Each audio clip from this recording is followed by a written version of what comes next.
Alright, I'm back it looks like, and we are going to be doing a all classic characters, any arms, easy run. There's actually quite a few variants on this. There is a any and a default arms, which default arms I can actually show off here, does change quite a lot there. For Springman, his arms would be the Toaster, the Boomerang, and the Tri-Bolt, for instance. And basically, the default one does actually provide a little bit of a variance in gameplay. But as you'll probably notice, the any percent, most of the characters, as I just kind of cycle through, their arms are in the top left right there. They're all pretty much going to be using the same ones. Well, we're not going to be doing brass, but whoops. But there is 10 characters. It'll be Springman, Ribbon Girl, Ninjara, Master Mummy, Min Min, Mechanica, which we just saw, Twintail, Bite and Bark, Kid Cobra, and Helix.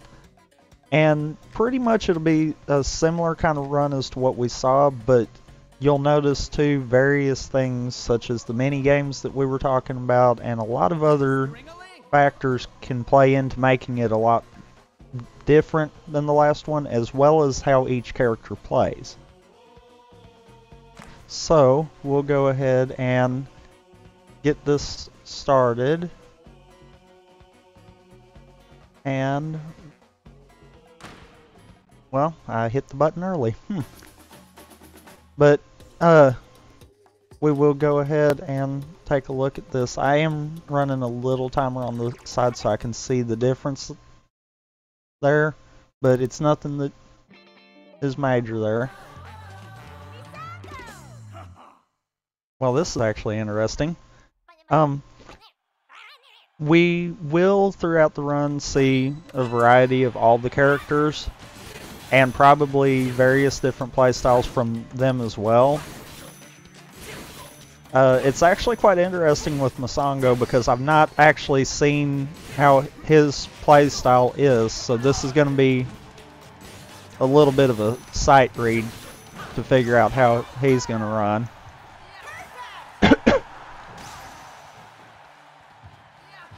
Right. As Malieve just said in the chat there, the final 3 characters, Max Brass, Masongo, and Lollipop, aren't part of this because we are only taking the classic characters right now due to the game being in the process of having updates. Once we know we are done with all of them, then there will be an additional category which will be all characters. Let's see here. A couple of things to note about Springman is actually he is quite different than some of the other ones because he's more of a vanilla fighter, meaning he don't have a lot to kind of show off, but one of his major ones is when he drops below 25% on health, he will actually become a little bit more powerful and his arms will stay charged. Similar to how Max Brass is, but it's one of those that he did it first kind of deal.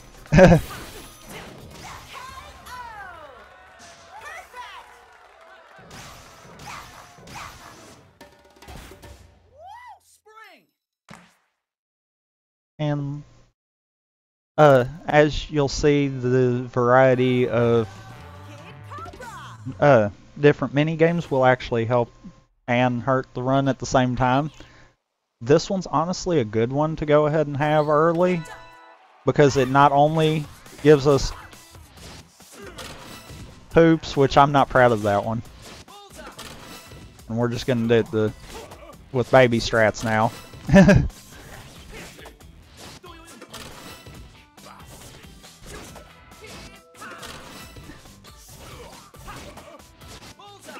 But anyhow, this actually works out because not only did it get rid of Kid Cobra out of the rotation, but it also allowed us to go ahead and take care of one of the faster mini games.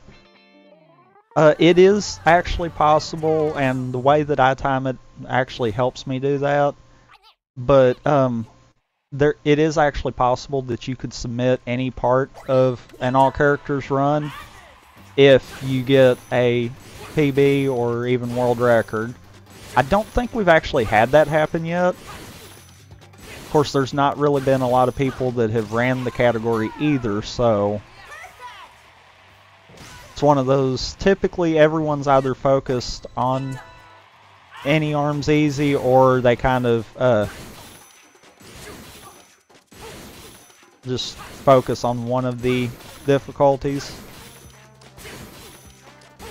I'm wanting to say actually we only have one other person that ran this right now, and it does look like we could in fact cut the 2-hour mark. I don't know on this one.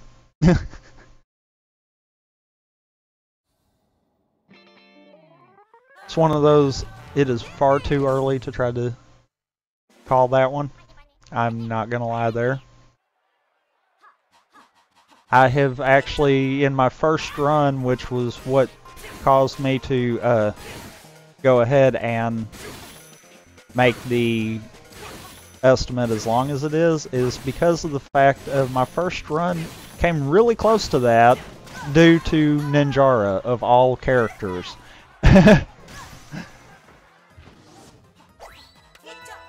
It definitely is a great game with a great community behind it right now too.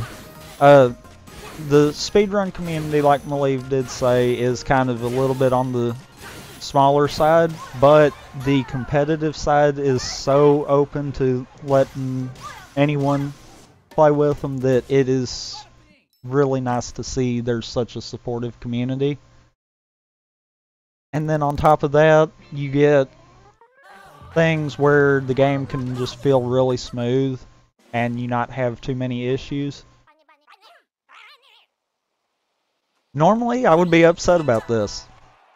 Since it's Lola, I'm not really upset with this.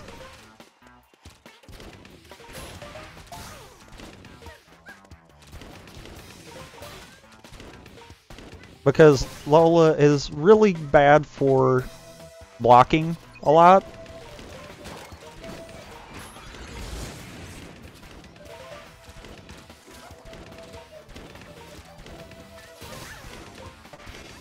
And you'll notice too, if I do get these, I'm kind of just gonna pummel the opponent, and that's really because you still do get points,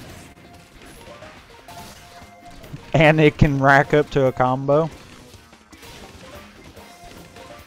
And I probably should have turned notifications off. I do realize that now. Oops.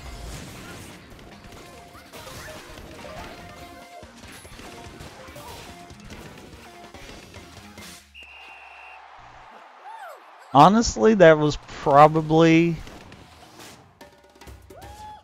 Yeah, Malieve is actually right. I'm seeing that in chat. Besides the easy difficulty, there's still a lot that can be done in terms of improving the game.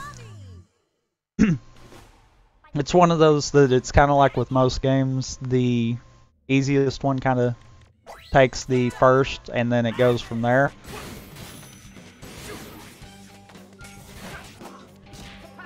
Wow, I'm just having guard mummy all day today.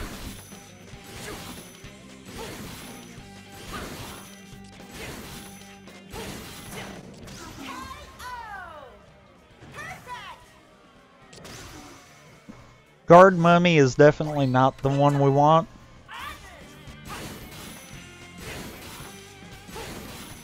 A good mummy fight will actually just let you kind of move around him like I'm doing here and just completely lay into him.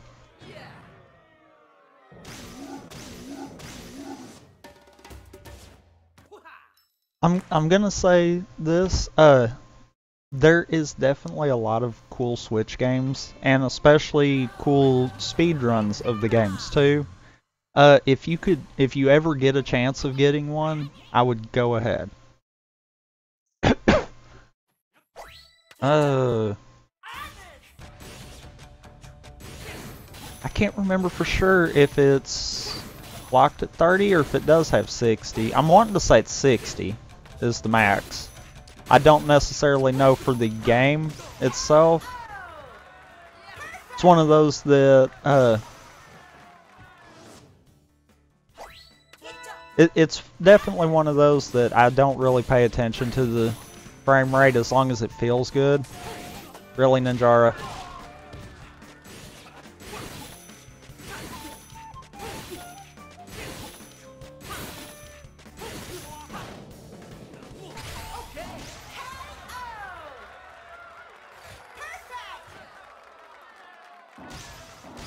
Actually, from what I've seen, there's not a lot of Black Friday sales for the Switch itself. I don't know necessarily about the game. But yeah, I would definitely look because I'd say someone probably does. If not, they'll at least be in stock.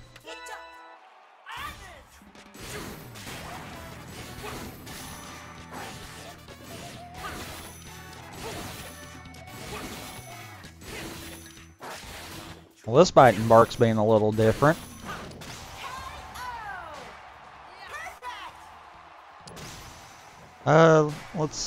I believe it's still 60 right now.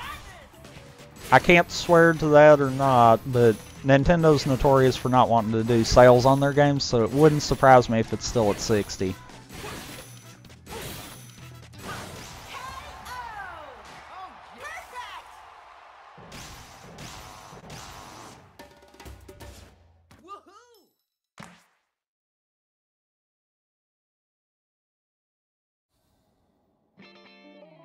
Yep, that is actually another valid point there. There is a in-game currency, which I know some people can kind of be like, eh, but it actually works out really good for it, and it is a good way of unlocking arms for other characters, and like Malieve said right there, it is actually, there's Buff Brass.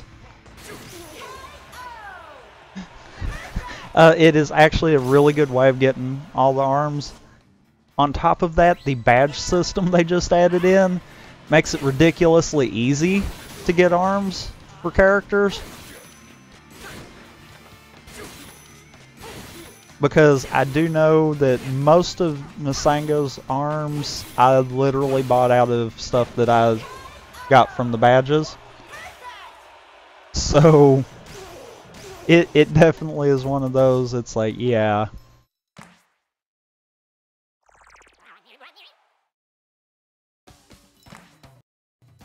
Oh, come on. My controller didn't take the input.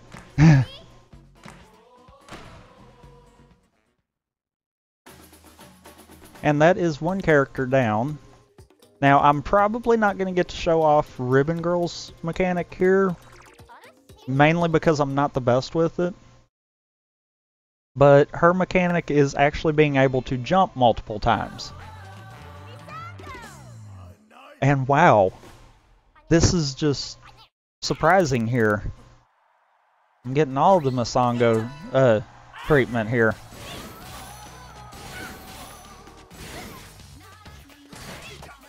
Ugh. Is he gonna be a blocker too? Oh my god, he's gonna be a blocker too.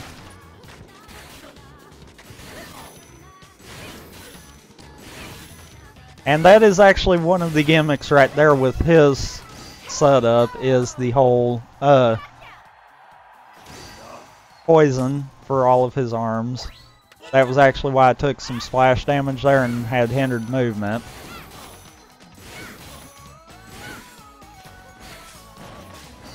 Fine. We'll get a little flashy with it. I didn't think I was going to show it off, but you know what? He's kind of pushing my hand.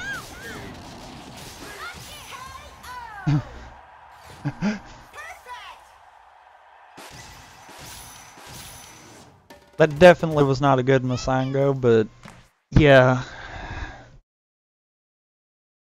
But essentially with Ribbon Girl, hers is multiple jumps. I believe it's locked at 3, but I can't swear to that.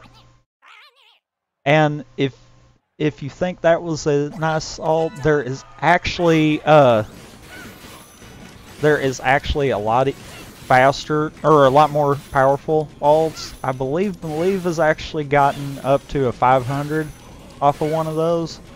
So that's pretty much, if you can get them down below half, it can be a one-hit KO if you can get up that good.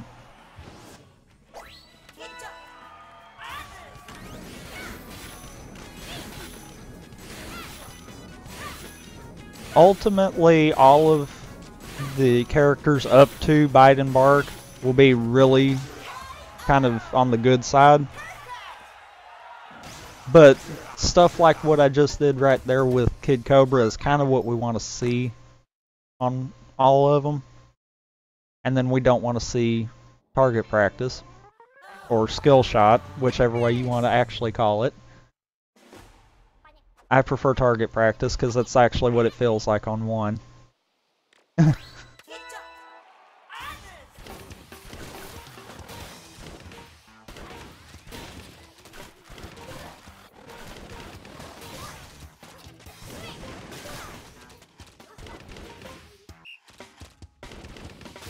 Something you'll notice too is if I can actually hit Min Min with multiple hits, I can actually still stack up damage. That's actually why sometimes when I'm hitting her I can do 10, sometimes I can do 30. Because 10 is actually the default for a hit, but the 30 is actually coming from a combo. And Revolver and Retorture both work really good for trying to do stuff like that.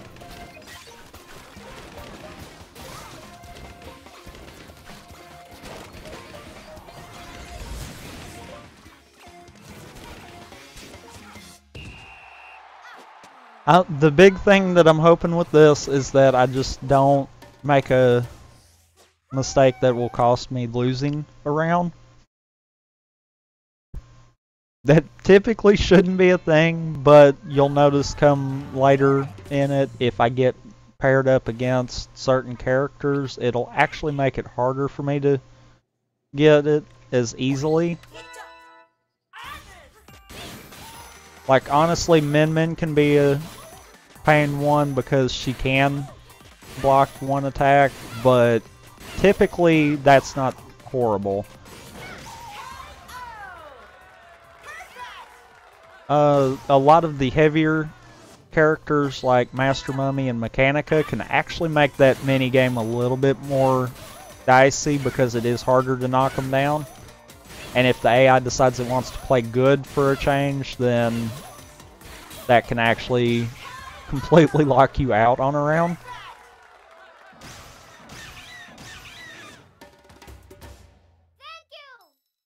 And that was actually a really good Helix there. Basically with Helix, anytime that he doesn't get his Guardians out, it can be a really good Helix. Because the Guardian is essentially a shield for him, and that is a pain to try to get around.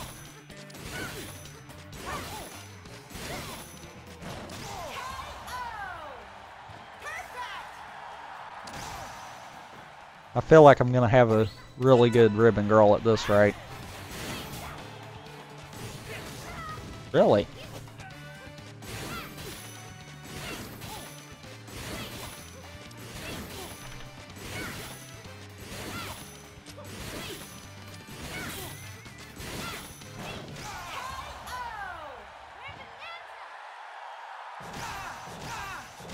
And let's see who we get for the next one, because this can be okay. This actually we've already had once. It was actually in the race. We had the same kind of concept there. So I'm gonna hope that Ninjara plays a little different this time.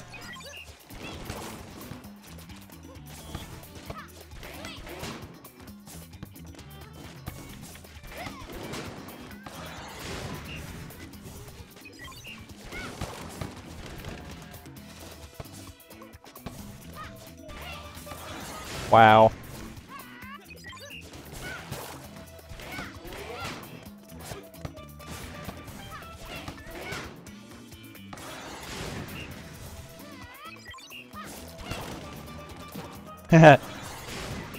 And I believe you're fixing to actually see what can happen when you get a really good setup for it. That's still not the best volleyball that can happen, but it is a lot closer than some of them, so that is really good to see on that one.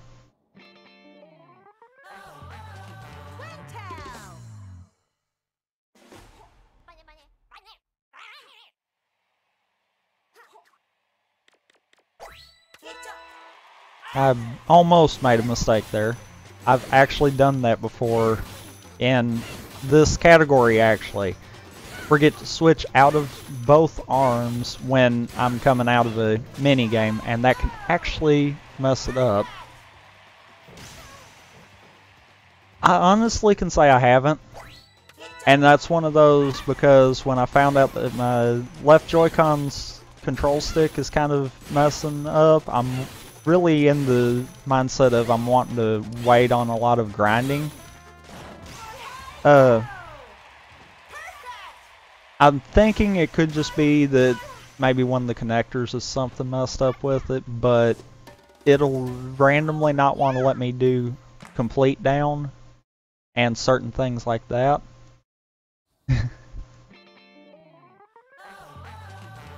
I would say it's red because I'm behind, but actually it's not. So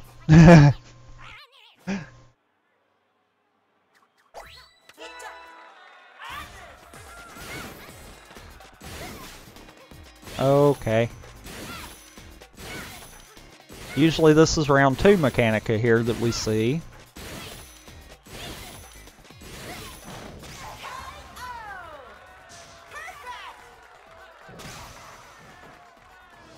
Granted, anytime that I've got the clock closer to the 99 and is above 86 is really a good time for one of these rounds. So I can consistently do an 88 or an 89 on Mechanica.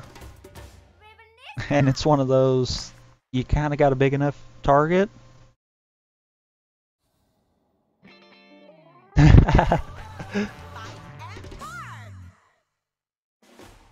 The color doesn't really make too big of a difference in terms of me because, like I said, I am kind of keeping a timer in the side over here so I can see what I'm on par with.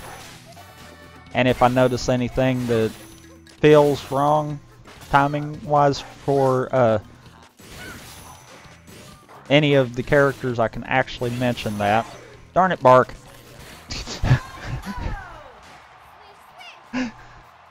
It's gonna finish that. Nah, not bad, host.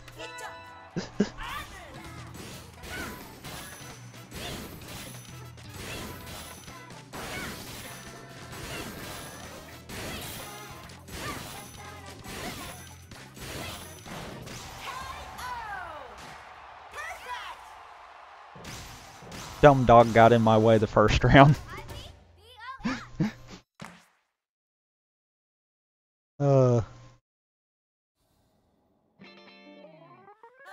That is definitely not what I was wanting to see, but at least we're up to max brass, and it does actually look like I'm probably going to save a minute.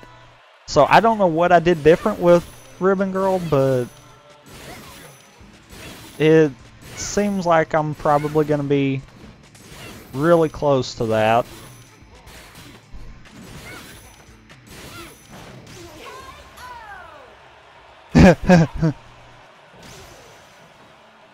Okay, we'll see if you're still saying that when I get to the bite and bark part of this run. Really, Brass? Okay.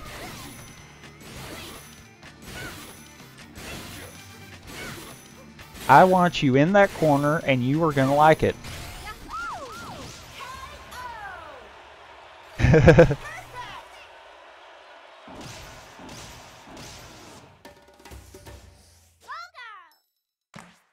Oh, and I was right on that actually. I am now officially up 1.5 minutes, so it's possible we might even see a, at least a PB for me, if not possibly even a world record go on for this category, so hopefully we'll get some good coming out of this.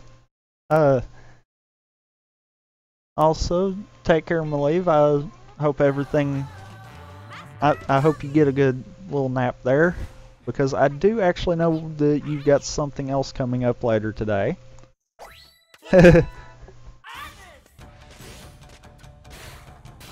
Okay, why did I drop the charge there? That was uncommon.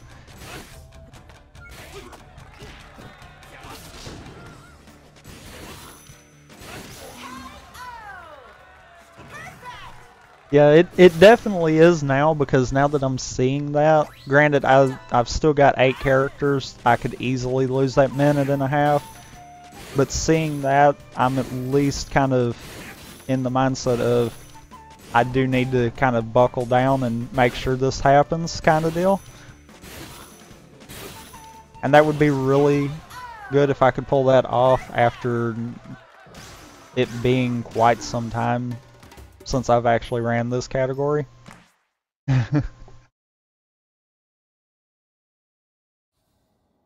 That mummy was kind of a little on the bad side, but honestly Ninja College is a tough map to try to get a good time on. Like, I'm pretty much consistent with all characters to have around an 85 for Ninja College, and that's simply because it's just so big.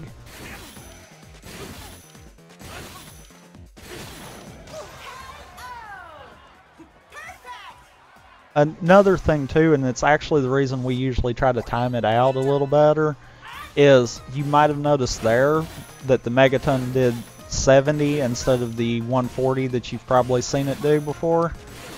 And that's actually because of the fact of it chained.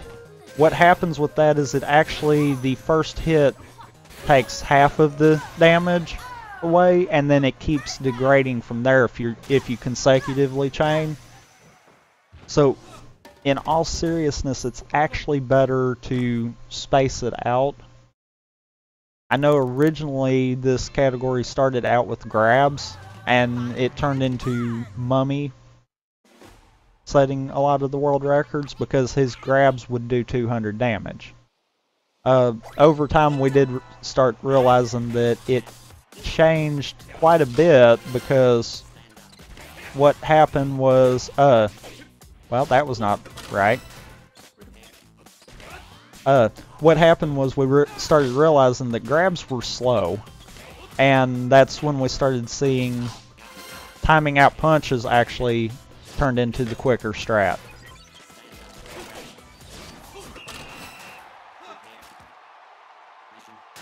A lot of the characters too, which this actually tied into why Mummy wound up being the one to speedrun this category, was because most of the other characters turned into only having 150 on grabs. So it was one of those that he was the only one that was capable of 200s.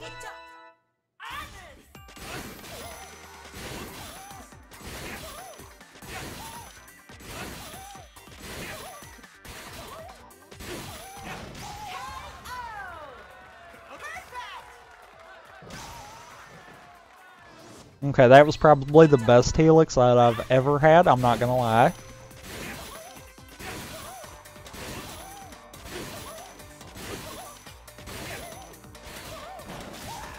What?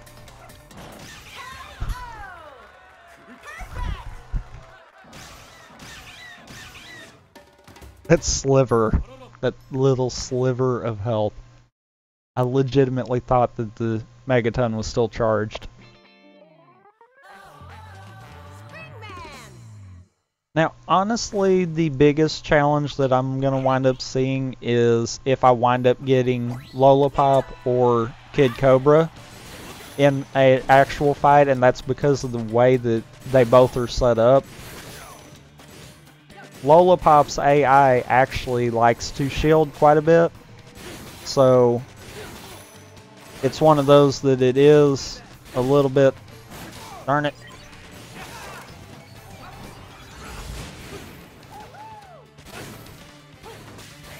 Okay. It is one of those that Lollipop likes to block a lot, and Kid Cobra sometimes can be a little bit tricky. Luckily though, when I first started speedrunning this, I was using Kid Cobra, so I do know a lot more about his stage than some of the other runners. And it's one of those that's kind of well known to be a hated one, but I kind of enjoy it. Also, that Spring Man, I don't even, because that was just wow.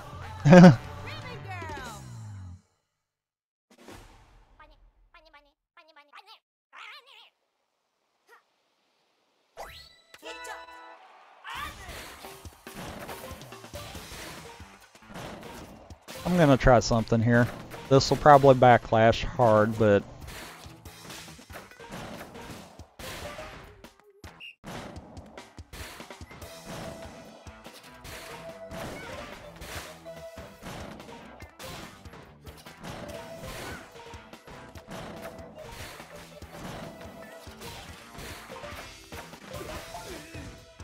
dodge into it.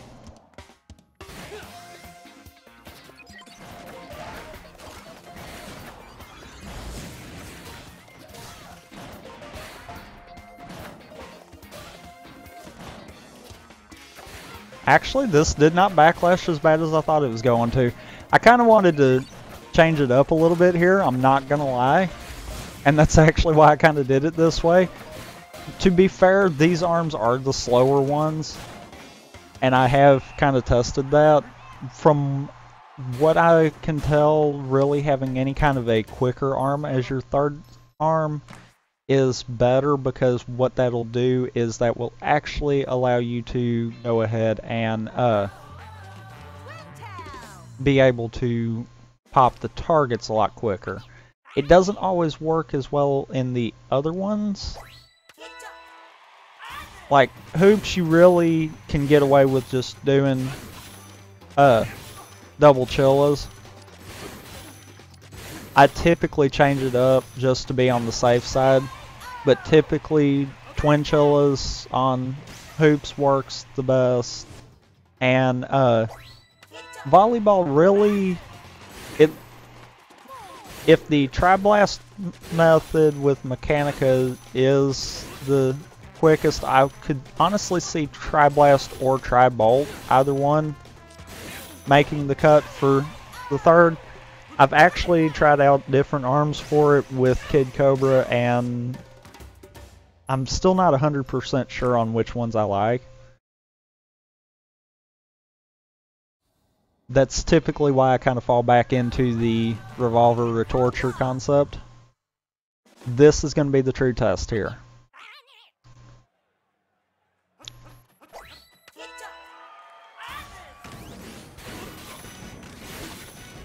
If I can keep him locked out, I'm doing good.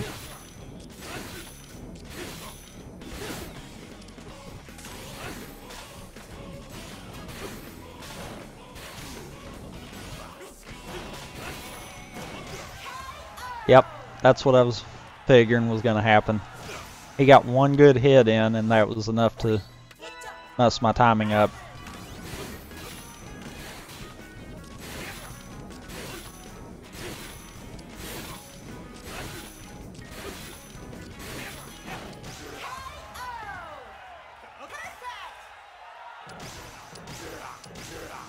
Hopefully I can make up that though.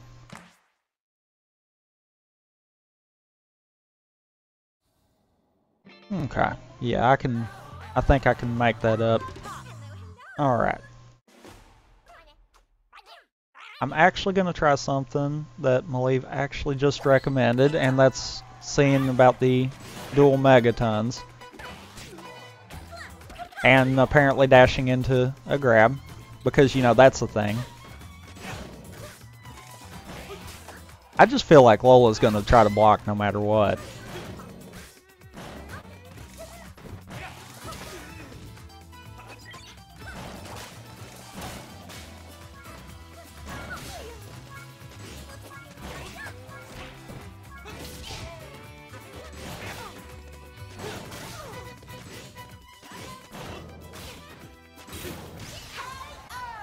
Yeah, I'm feeling like Lola's just gonna block no matter what, so I'm going with my route because I can actually stun lock her.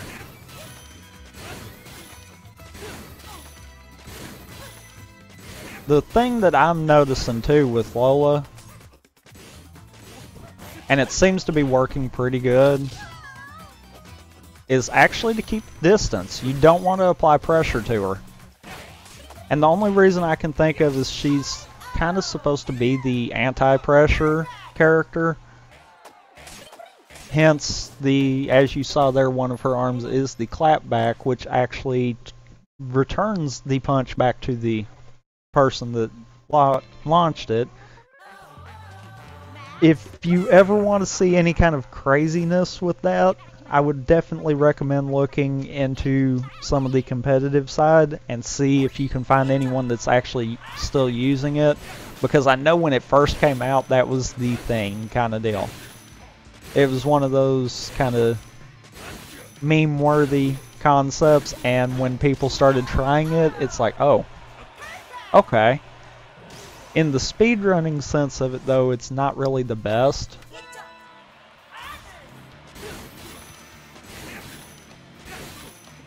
But it's one of those, it could be one of those hidden potential concepts too.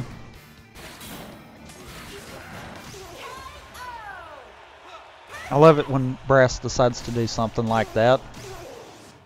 And it does look like I'm going to save a little more time here.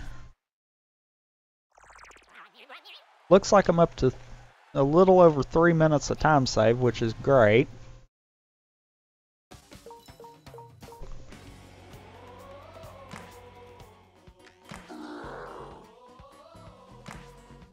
Alright.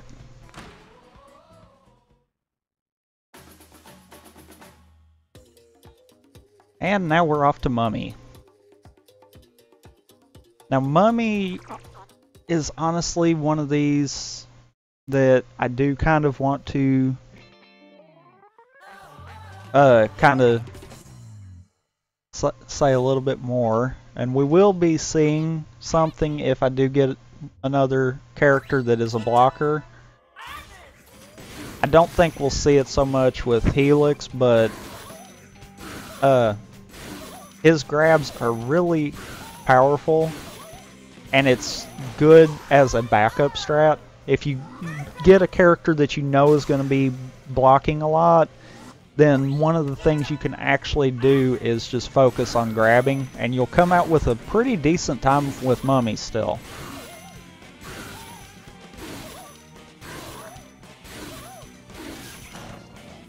And that's what happens when you hit too quick. I lost my rhythm there at the end for some reason.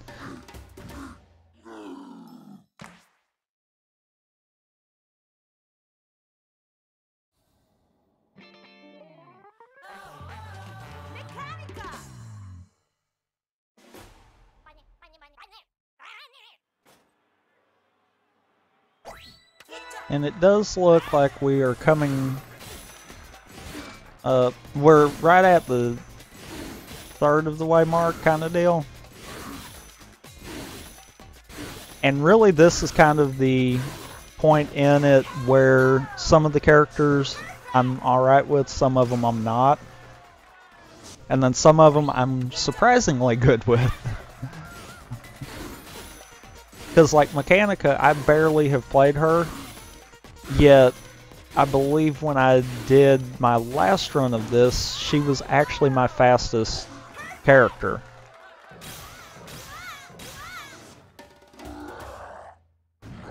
It's one of those, it'll be interesting to see if that still stands true or not, but we'll see on that. And I do want to mention something else in terms of the category as a whole. You are allowed to change the arms between. Typically I don't, because of the fact of it does take some time.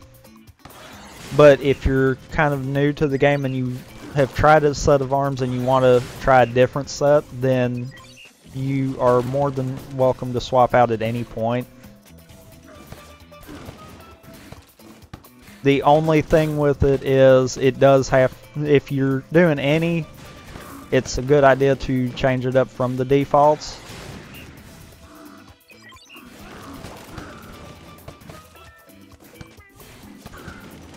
I think out of my any percent runs, the only character that's really close to his defaults is actually Mummy himself. Because the Megaton and the Retortures that I have right now are both actually his weapons originally.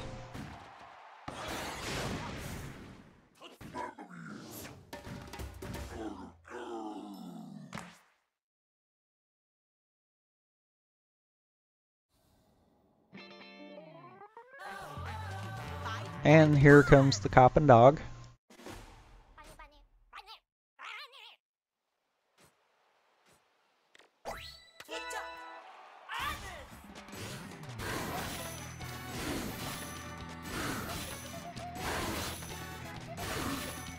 With Mummy and Mechanica both, you actually want to be in the middle of a punch because they are heavier characters. They actually will only take damage. They won't take any kind of knockdown.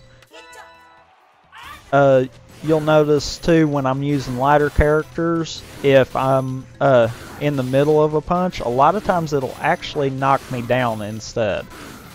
And that's because they're not as firm on the ground when they're doing a punch. So it's one of those that's another reason I kind of like using Mummy, especially against Bite and Bark.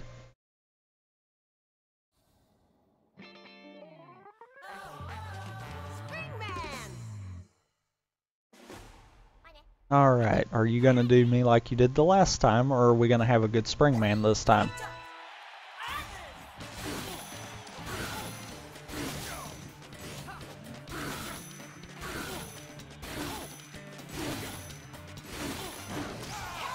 Oh, good Springman this time. I actually could have had a really good Springman if I hadn't knocked him down, but...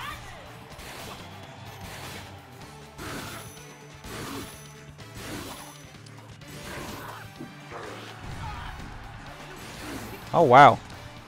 It actually looks like Mummy might have got buffed a little.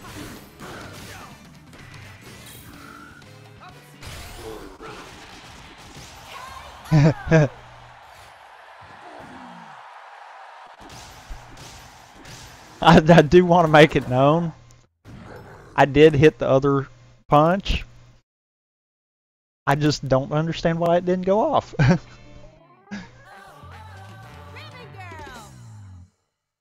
It's one of those that is actually quite funny. And let's see here.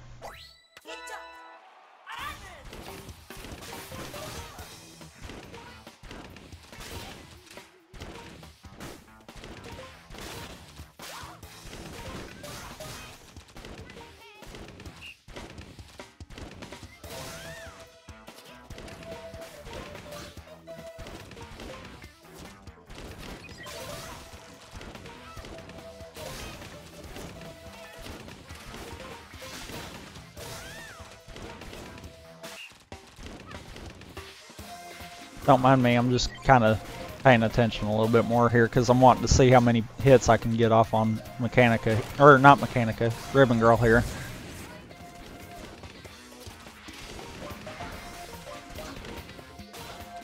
It's one of those I kind of do that every so often. I'll just want to hit them as much as possible.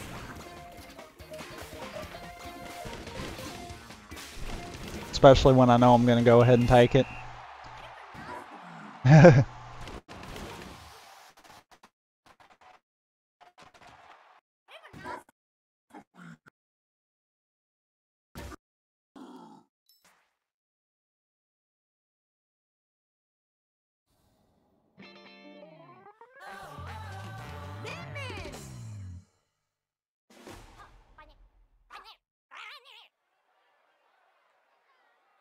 Alright.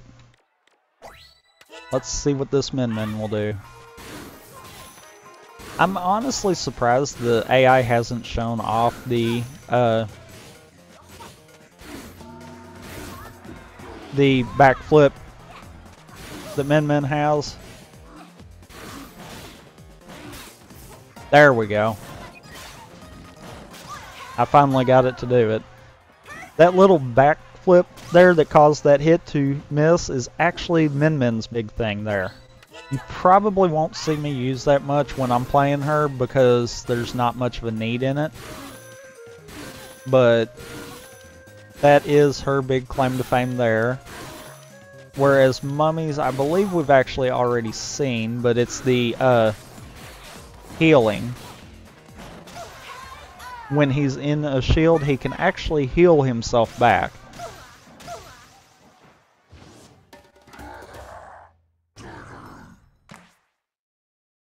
I don't think I know of any of them within easy that I can actually say this would be a good one to kind of do that on, but there's actually a lot of top tier Mummy players on the competitive side that I feel like is really because of that. I mean, obviously they're not top tier because of that alone, but I do feel like that kind of helps a lot here.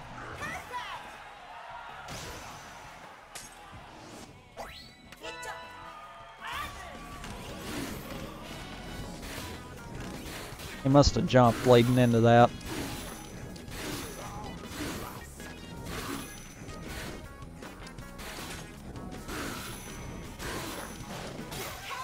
Which is odd. And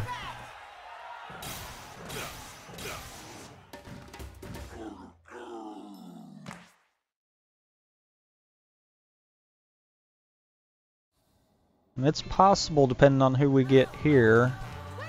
Okay. It's possible that we might can even save some more time, which if we do, that would, I believe that's actually going to cut us the 2-hour mark. So that might put everything a little bit ahead of schedule. So I do kind of want to apologize on that if that happens. But I might, if you guys need something to fill time, depending on how big of a time difference, I might try to do a normal run as well. It's completely up to you guys on that one. But it is actually looking like we might cut the time limit quite a bit there. If there is another person by the time I'm done with it, then that's good too. But we'll see what happens there. Well, that was interesting. That was an interesting time loss right there. Because, you know, yeah, very interesting time loss.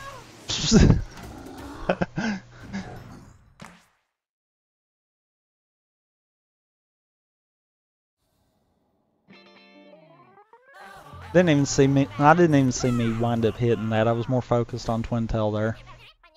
I'm not even gonna lie.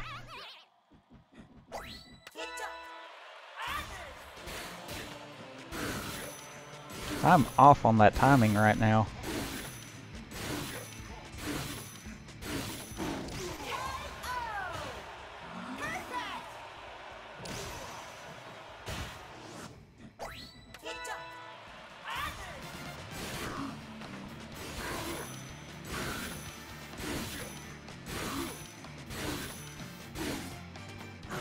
Really?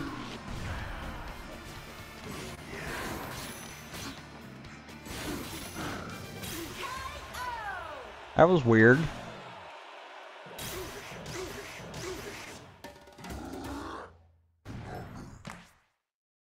For those that don't realize, the reason I say that's weird is because I've actually never seen Brass turn into a setup like that.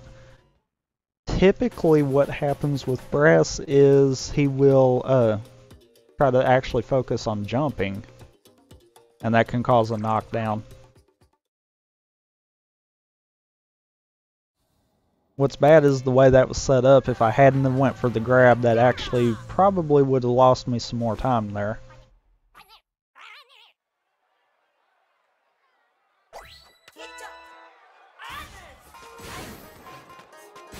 And now for Min Min. As a lighter character, she does have a little bit of downside to being able to stand too strong against others, but as you saw there, she does get a powered up left arm. That arm can actually be powered up a couple of ways. If I actually hold that charge right there instead of just going straight into it, I can charge it up and then I won't have to charge it each time. The issue with that is, unless you're really good at timing, that's probably not going to be the most beneficial thing. The other way is to try to get a grab, which, as we already discussed, grabs are not really the best and you really want to use them to break a shield, but both options are possible. It could be a thing too down the line that we might see starting out with a grab might work to be faster. It's one of those, there has actually been quite a bit of talk about Min Min possibly being a good face for the speedrunning, but it kind of depends.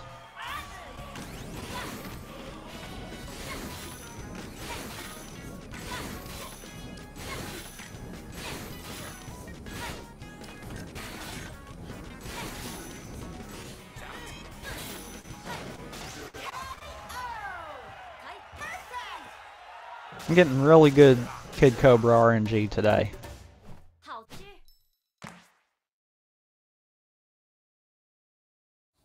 I'm not getting the best minigame RNG though.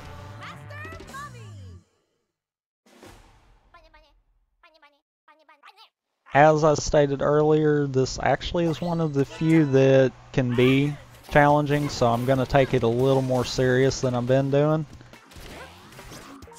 And that's mainly because Mummy doesn't go down too easy. So stuff like that can actually happen, where I just literally hit him with all 6 of the pieces of retorture, and he still didn't go down.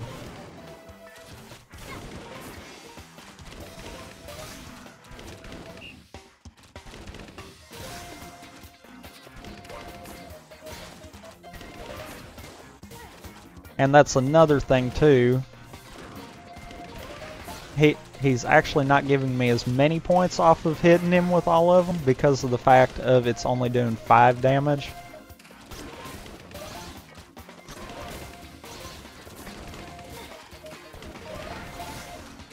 But I'm still pulling this way overboard.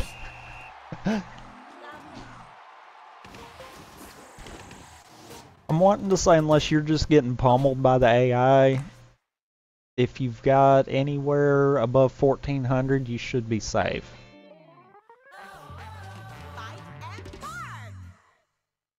Definitely anything above 2000 points, you're very easily gonna clear that, because the AI literally just can't make up that kind of number.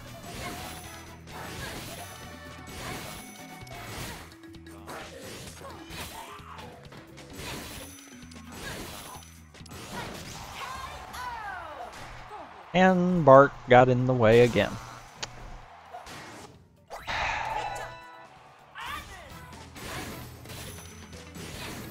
It's one of those, Bart loves getting in the way.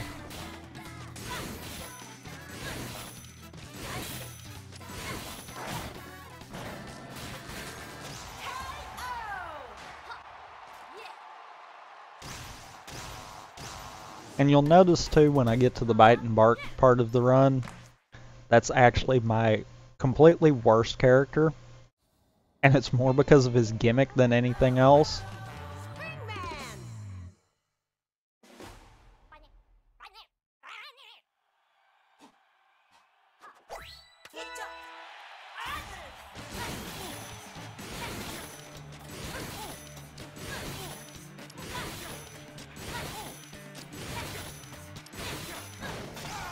And as you see there, Min Min is really good at locking down Springman. And it's partly because of her speed.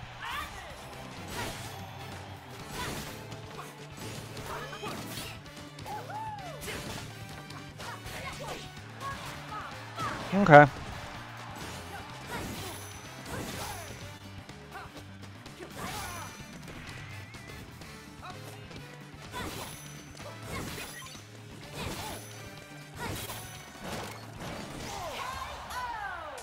Boom.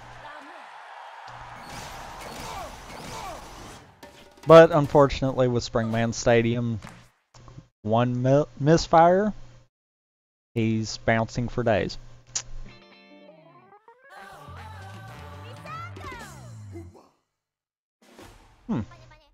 Okay.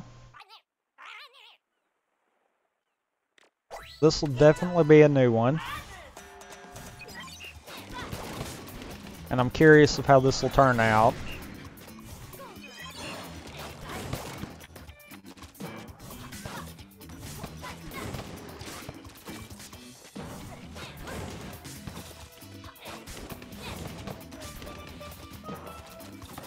There we go.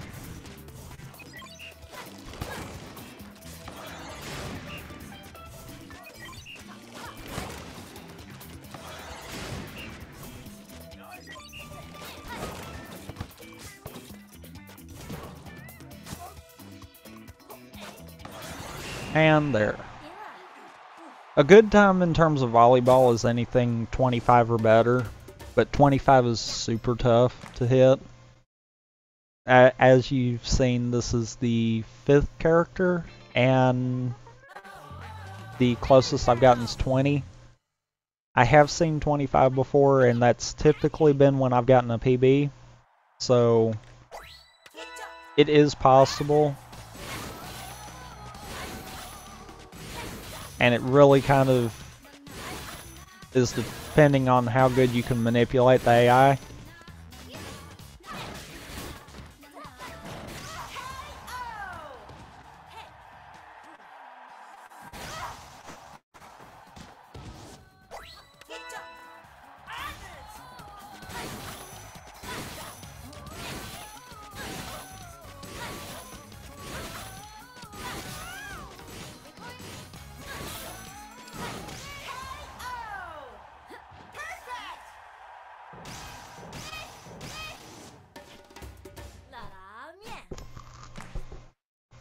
And it definitely, unfortunately with this run there isn't a lot of variation, which kind of is not the best. It's one of those, I wish we could find another faster set of arms and then kind of experiment with that, because I feel like some characters are actually slower with this same arm set,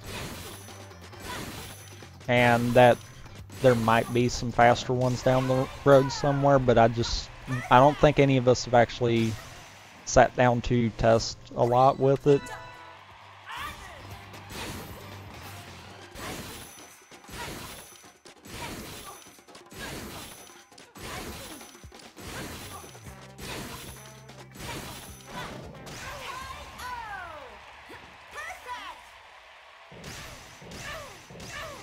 But part of the reason I'm kind of feeling like there is some kind of a different speed strap for it is because of the fact of, like I said, I've seen characters, Bite and Bark's actually a big one. It doesn't really work as well because of the fact of Bark being there. Bark actually can ruin a lot of good runs because of the fact of he can hit while you've got an opponent in the stun animation. And that can actually cause you to do a knockdown instead of a stun. So it's one of those with him, I almost wish we had a different way.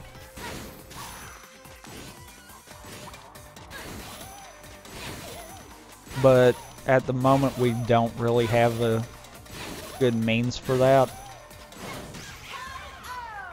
It definitely is something I want to look into, don't get me wrong there. Because there is definitely a lot of change we can do with that. And as it currently stands, I'm about 4 minutes away, so I think we can maybe get it back up above 3 minutes time save here.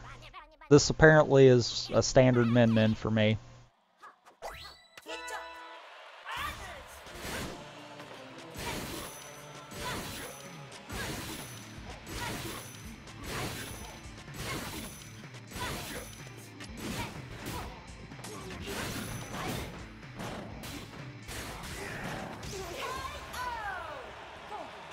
Brass. Being annoying.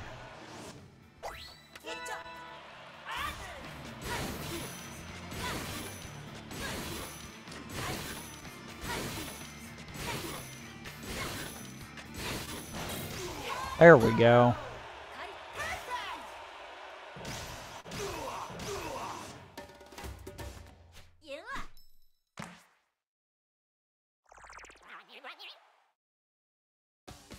And as you see there, pretty much each run is giving me about 33 coins. So multiplying that by 10 characters, that you're easily getting 300, and you can easily unlock a good chunk of arms for any of the characters you wish at that point. We are entering the last half of the run, and I do want to say welcome to the 1 hour mark.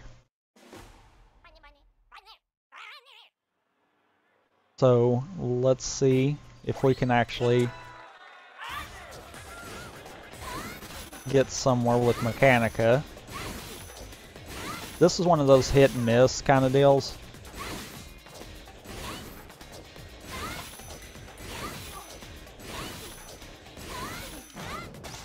Because sometimes I can do super good with Mechanica, sometimes we get that.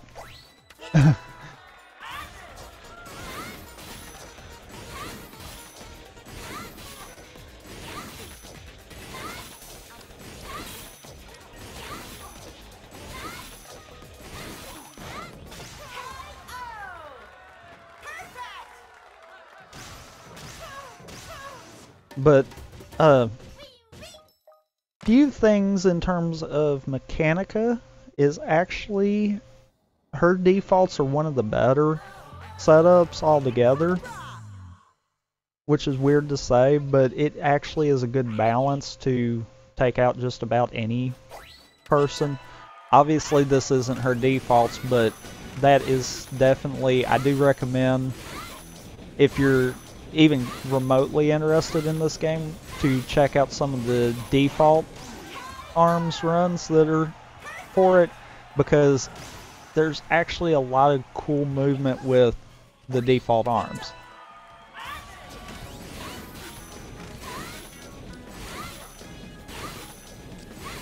And I do believe once I get my Joy-Con issue fixed, I'm probably going to go ahead and try to start running in normal and hard a little bit more, mainly because there's less RNG in those and more are you good.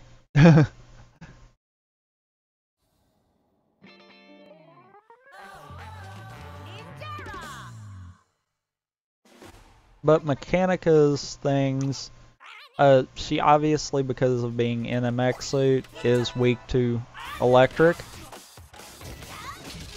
which her retortures actually are part of that too, so, or her revolvers, not retortures. But, I'm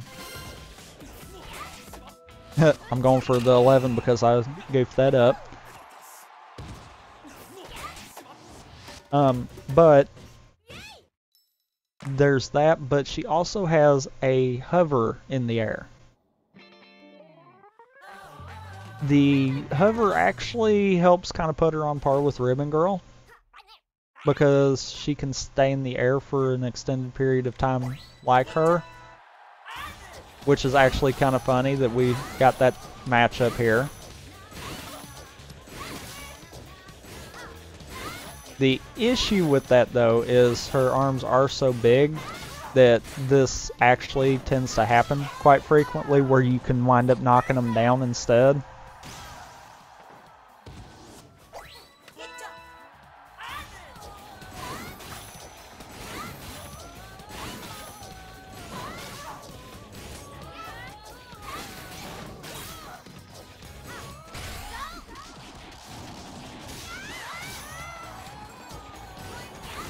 Darn.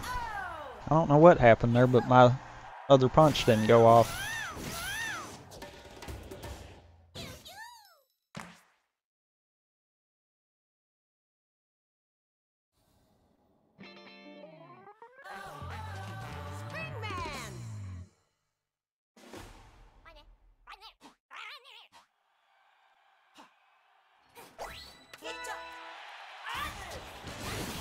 And let's see what we got here with him, because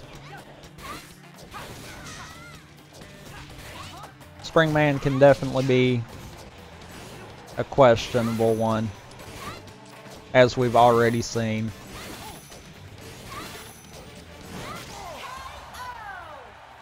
Because he can be very unpredictable.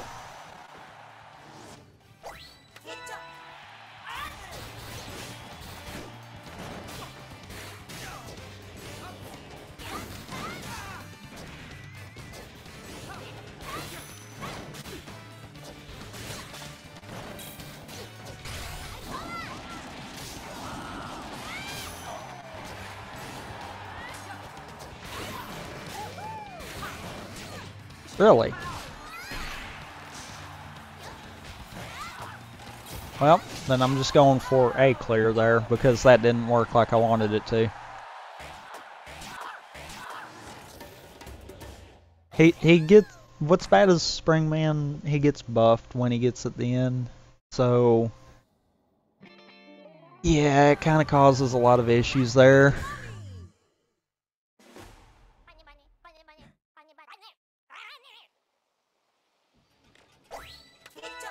And this is actually funny.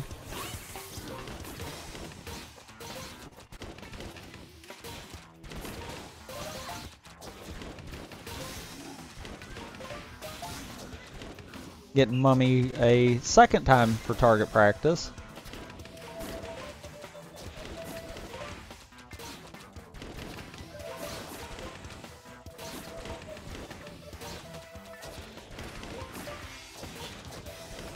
Let's see how this one turns out.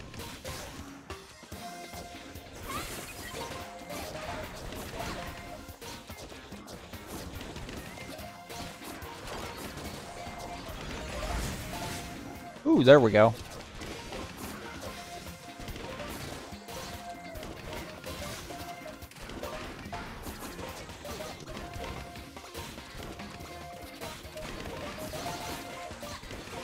There we go. That's a auto win. That was one of those that he was actually keeping up with me at the beginning there, and I was a little bit on the side, because I was wondering if that was going to be a good Mummy to show off the fact that you can actually still lose to the easy version. A little more on the uncommon side, but it can happen. And Mummy's actually one of them that I've had that problem with. The other one actually being Bite and Bark.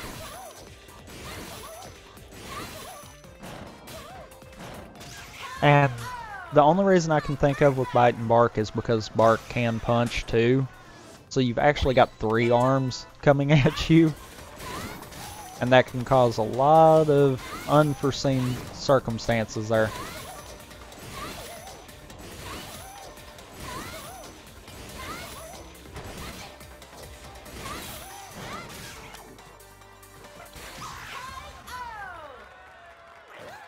That's what you call a Helix that wants to dodge everything on you. He kept on throwing punches that were spacing out my timing a little bit there, and that kind of actually backlashed on me.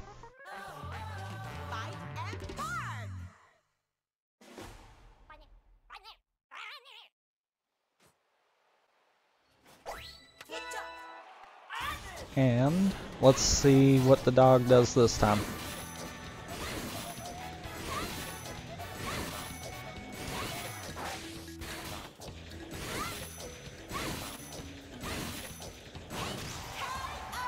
Not much. That's good.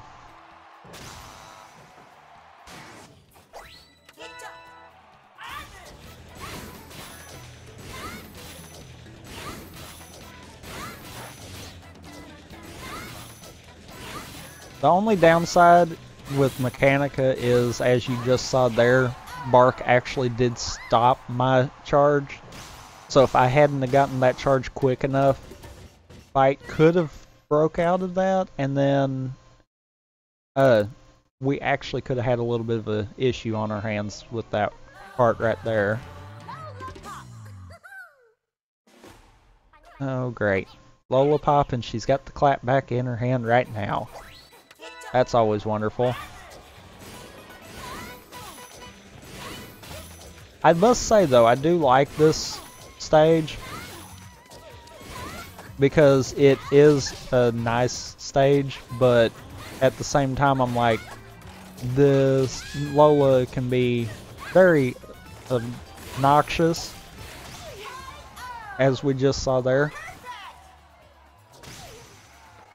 I just got to the point where I completely refused to let her get it, though. Now this is actually something that's uncommon here. Typically the AI doesn't pick the same arms both times, so I'm actually a little bit impressed on that.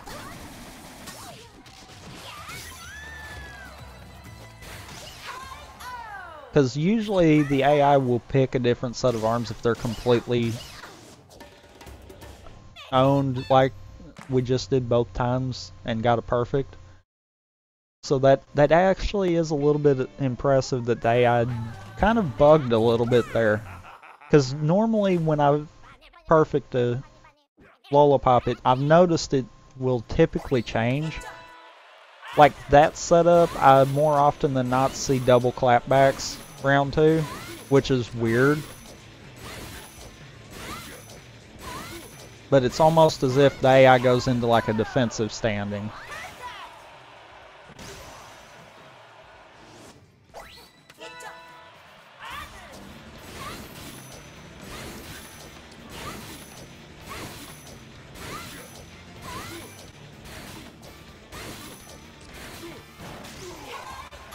That was a good brass. That was a real good brass.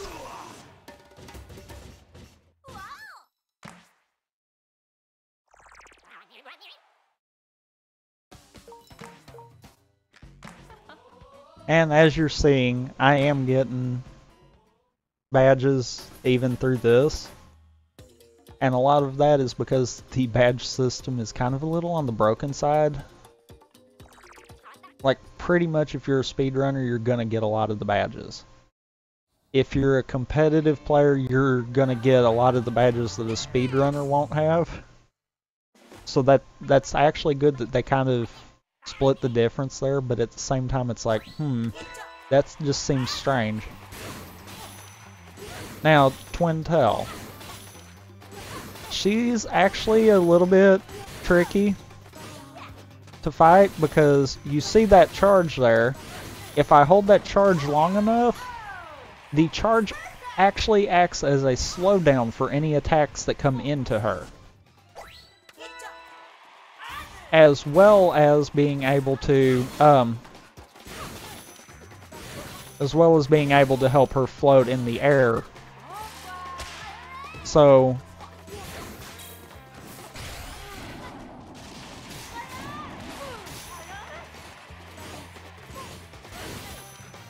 it definitely is useful. I don't feel like I normally get a lot of use in any percent runs, but I could completely see, or in easy runs, but I could completely see that ability being a good reason to use her in normal. And I'm glad we're actually getting to see Lollipop with a lot of her various arms right here. This is actually the setup I dread.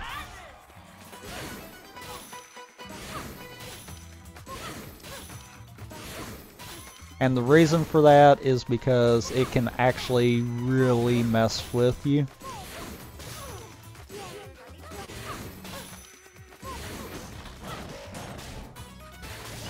Because as you saw right there, everything can get sent right back in your face. And it does do the same damage as if you would do to them.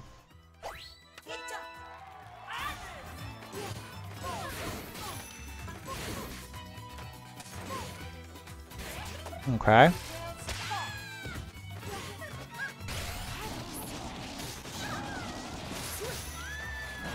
That was a little early on popping that, I'm not gonna lie there, but due to how Lola is, sometimes that's worth it.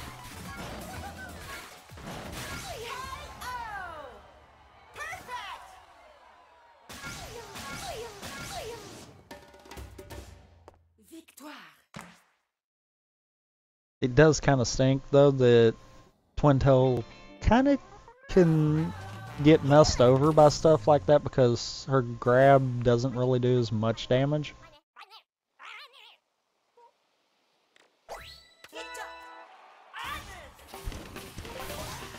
Helix is pretty much a pushover in this mode. Granted, I've been making him look like a pushover all day so far, so it's one of those, he was always kind of deemed as the not good character kind of deal. Like he's the one no one really wants to play, but he actually is really good in the right hands. There is actually someone that is in the competitive scene that he is a really good Helix player, and his name is Scrimps. He actually has been doing a lot of tournaments and stuff. You might have actually saw him come up on my notifications a little earlier, but yeah, he definitely he is a Twitch streamer too, so you could find him. But he definitely shows off Helix to his fullest. Unfortunately, I won't be able to. And that's just mainly because, one, I don't really play with him, and two, his tech is a little bit on the advanced side. Instead of how most characters have a jump, he actually just kind of stretches up. And that also counts as a jump.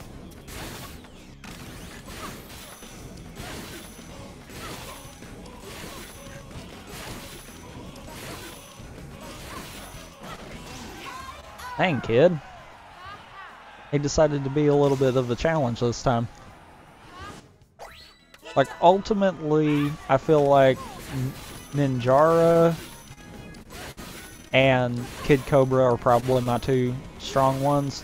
After playing a little bit of Misango, I'm kind of feeling like he could be my third.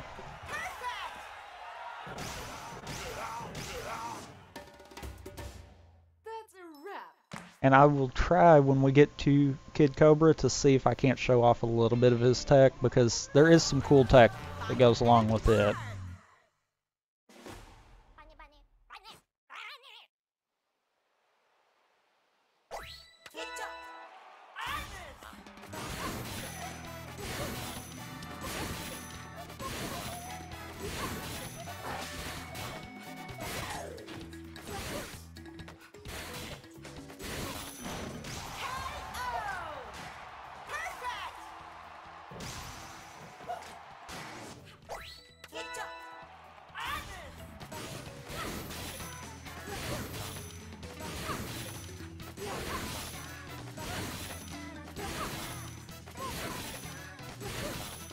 I'm honestly surprised. Usually Bark will try to fire when I'm charging, and I was gonna hope that he would, to where I could show exactly what I was explaining earlier with Twintail.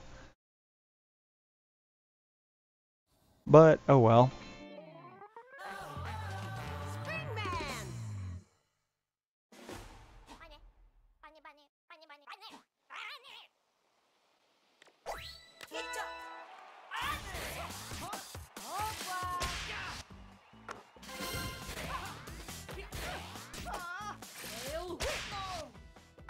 I threw a little early there.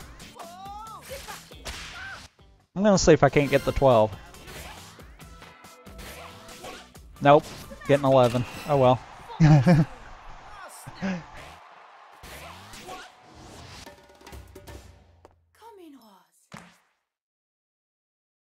Oh well, that is honestly pretty good in terms of Twin Tail. I am surprised I'm getting a lot of skill shot in this one. Because normally it's a little more balanced. There we go. Thank you, Mummy. That was Twin Tail's power there, and we also caught a glimpse of Mummy's right before I grabbed him. Twin Tails does slow shots down and gives you a chance to kind of react to them. Mummy's, as you saw there, he was gaining health back. So it is kind of interesting to see that they put a lot of different thought into it.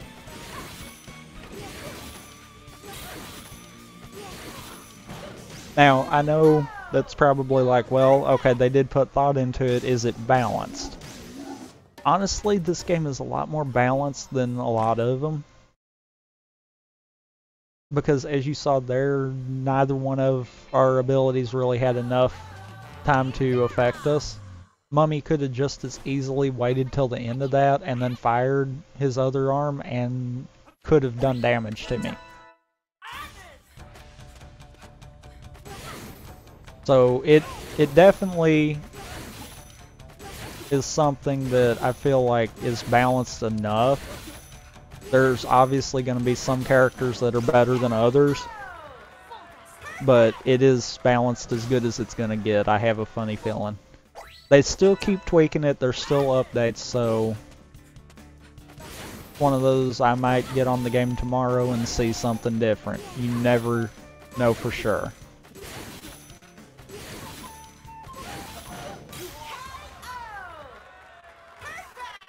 That was actually as good of a ninja as I can get.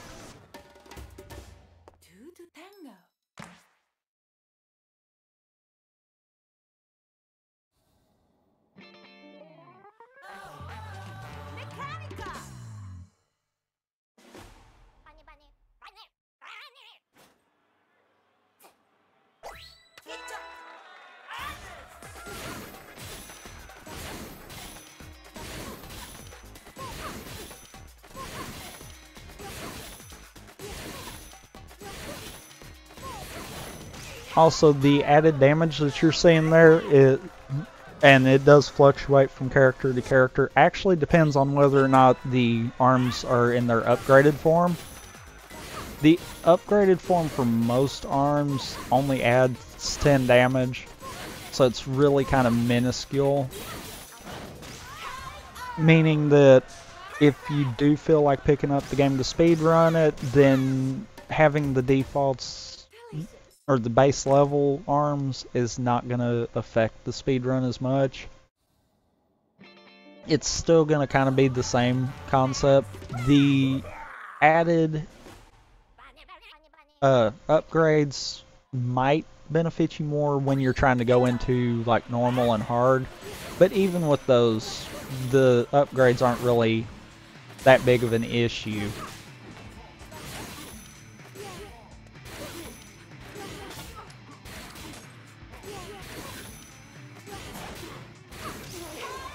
That was weird.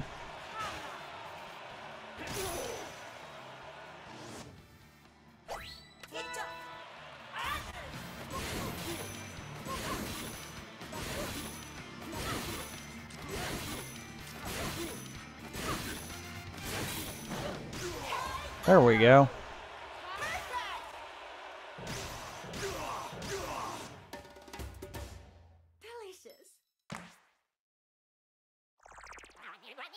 And we are shaving some massive time down right here, so let's see what we can get with Bite and Bark. For those that don't know, this is actually my worst one here.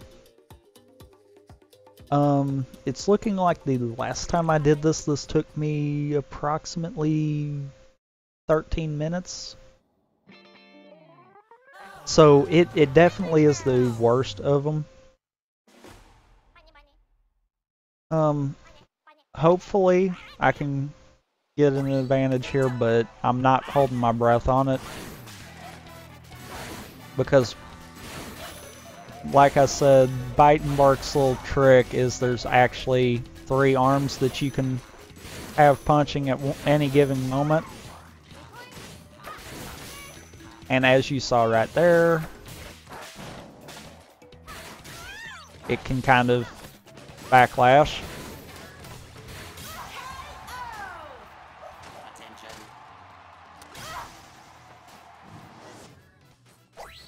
It basically pertains to putting Bark in a place where he can't cause damage, or he can at least cause it like that. And with Bite and Bark, it's actually the best to go ahead and do like I did there. Because if I tried to continue doing it normal, what would have wound up happening would have been Bark would have kept holding me back from being able to finish properly. And it would have turned us into having far worse times. Ninjara is one of those that I really wish I didn't have right now, because this is gonna happen where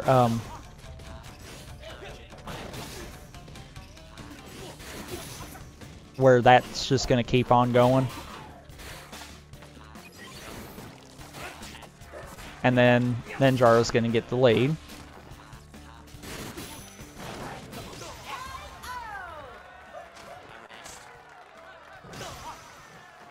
What's actually bad is Bark is actually tied to Bite's punches.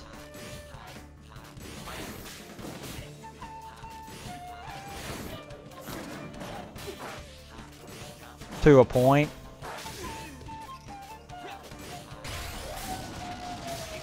That was a really good call on a Ninjara right there.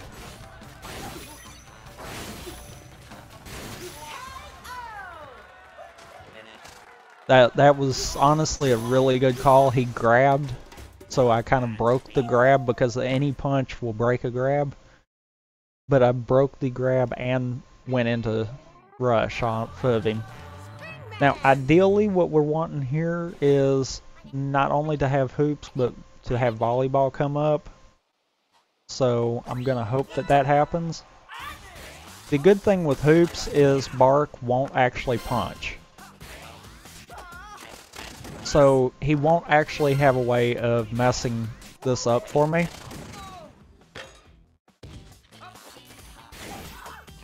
Which is really good.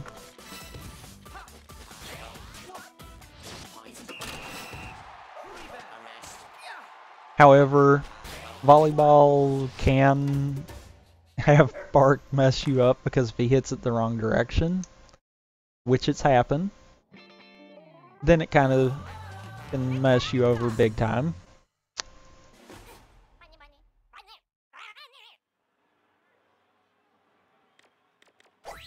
I went the wrong way.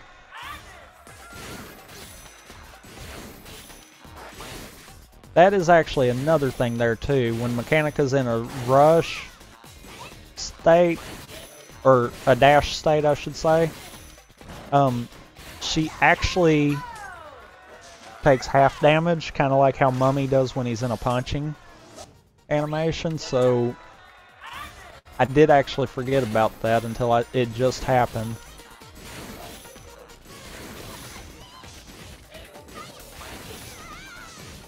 Really?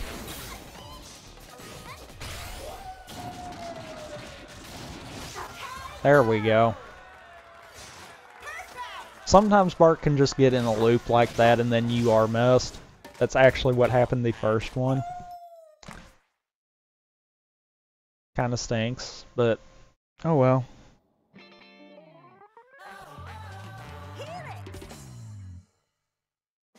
Now here comes one that I wish I didn't have Bark for. I'm not gonna lie.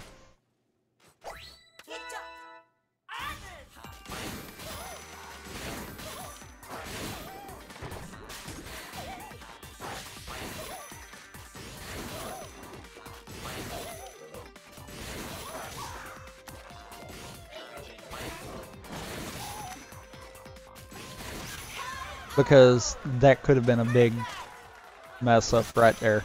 That's all that was. Luckily, Bark stayed out of the way for most of that.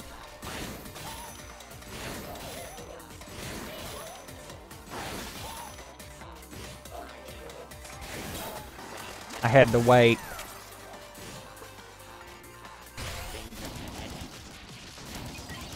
Well, that's great. I hit the pillar more than I hit anything else.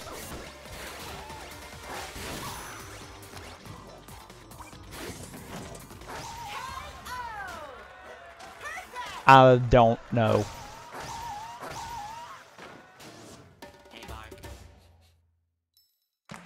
Like, that was the only time I've ever seen Bark actually do something that was productive.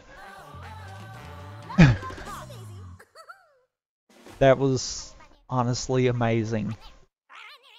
And I'm glad I've got Lola here, because that will make this so much better. Now, I don't think I actually mentioned it, but Bite and Bark is unique by having two people, and it's kind of similar to the mindset of Ice Climbers. They do help each other out tremendously here. What it is obviously you've got the third hit with Bark, but you also can, in a normal match, bounce off of his head and get an added height to your jump, which no other character really has.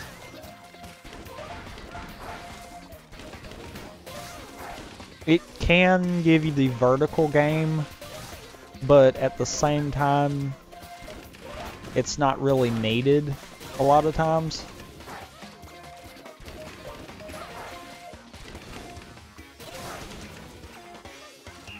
And holy crap, 3,000. Only time I've ever seen that's in multiplayer.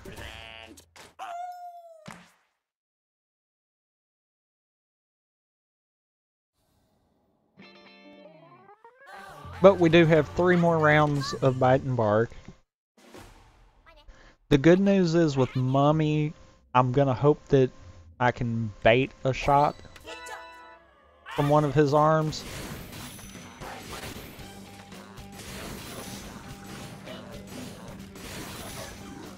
And apparently I'm not gonna be able to.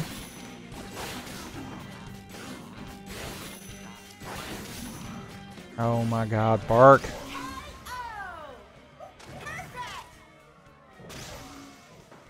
Essentially, Bite and Bark is enough to kill anyone's run.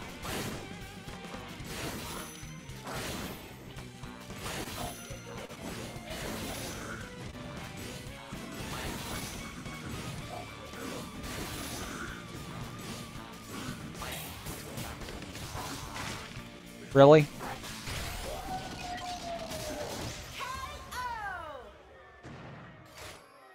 Okay, then.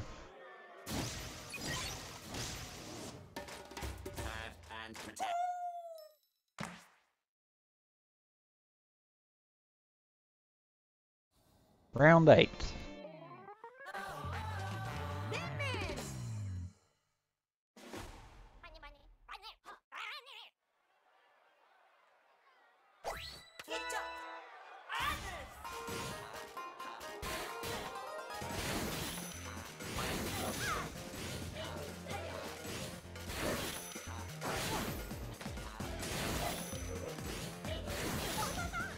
Really? Min Min's not the one we need to be doing this to, Bark.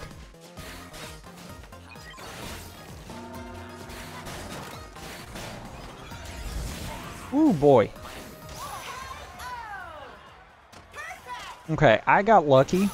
I should have got caught in that explosion.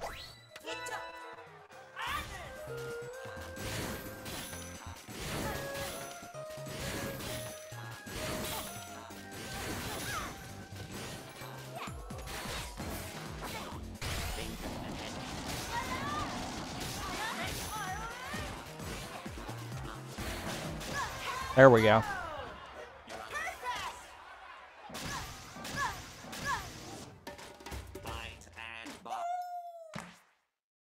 I probably will wind up losing a little bit of time here. Hopefully it won't be enough to matter. I have been kind of consistently gaining time throughout most of this, so I'm going to hope for the best. Now, typically Kid Cobra, believe it or not, is the best one to have with Bite and Bark, because typically Bark can't mess you over as bad.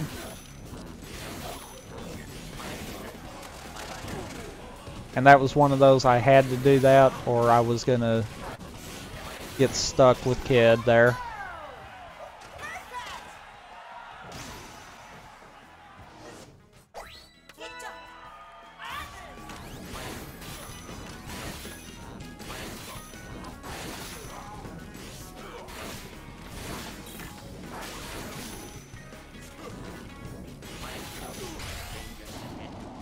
Man.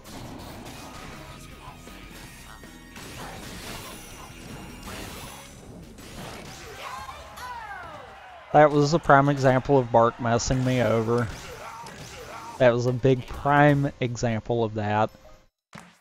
Because he hit instead of letting me do the work.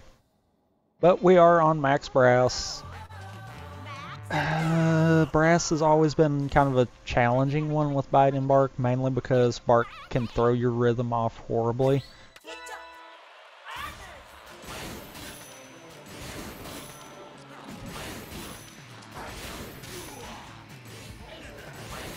And then you can wind up getting buff brass.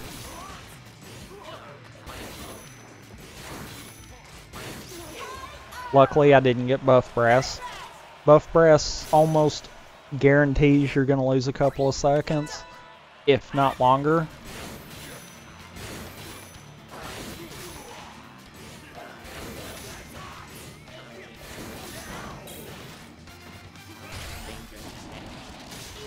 I'm going to try to hope that I can finish him. Nope. At least I knew I could pull it off there. We might actually save a good little chunk of time here. I'm looking at about 4 minutes of time save right there. Which is killer. Now we're on to characters that I know I can handle.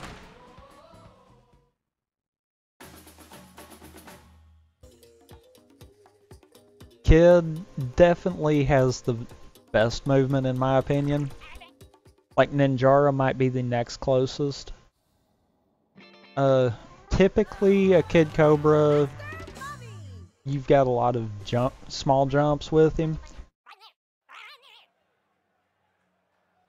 So hopefully we'll see a lot of that here.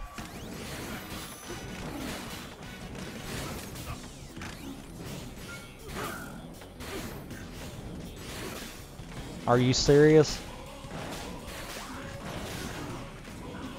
Get off of the platform, mommy.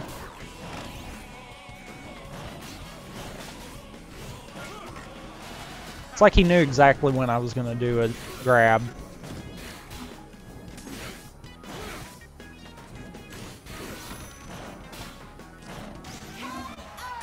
That was a bad. That was a bad.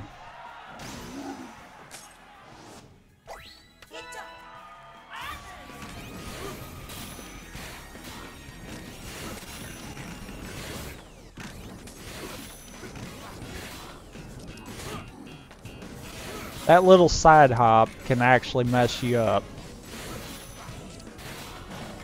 Because what that does is that actually burns your charge. And unfortunately with my Joy-Con acting up on me, I think I'm going to wind up having a lot of that happen.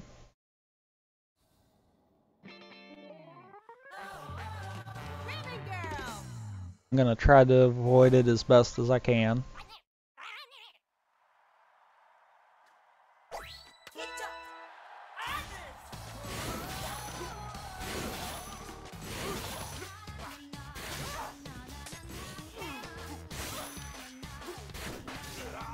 One hop is actually fine. Really.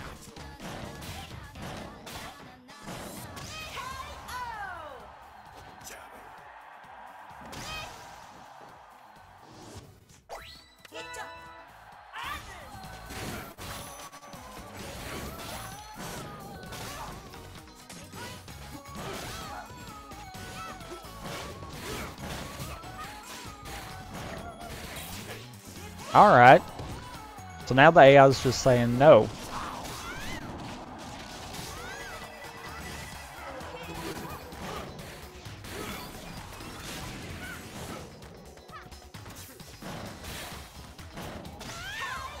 And I don't understand why the AI is saying no. I'm starting to think maybe I need to change up arms just a little bit.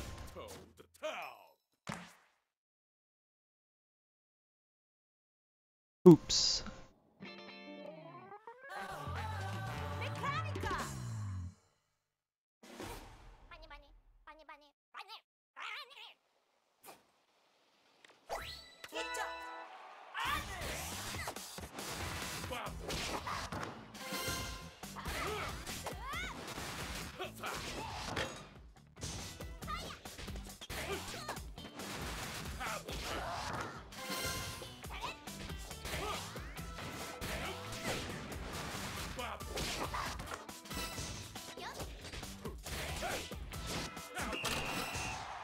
Alright, that was not the cleanest.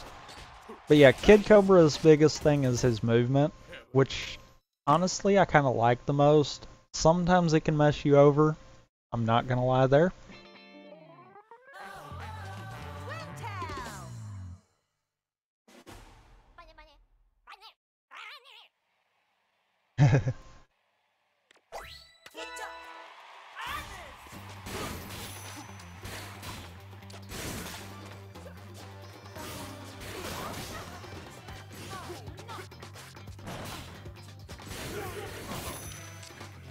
Ooh, this Twin Tail's fighting back.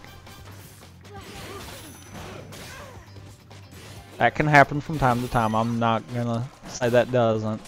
And I've honestly noticed the longer you played the game, in one session, the worse this can become. Which usually makes the end of these runs a little bit tricky.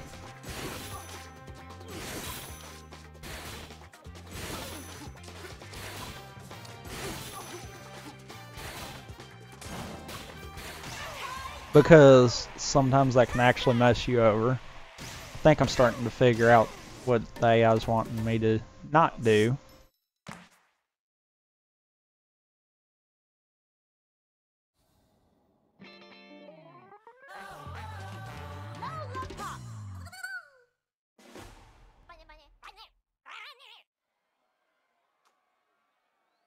I swear this game's been loving Lollipop today.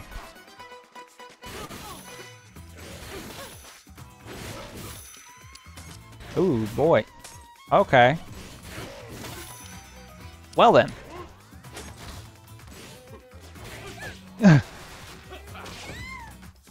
It's one of those I mistimed the clap back, apparently. I'm just not even gonna take a chance here.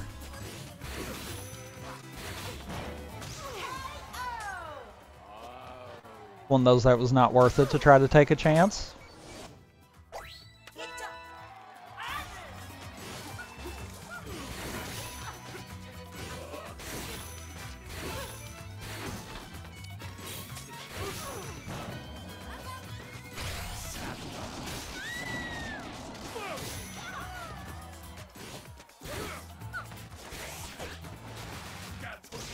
There we go.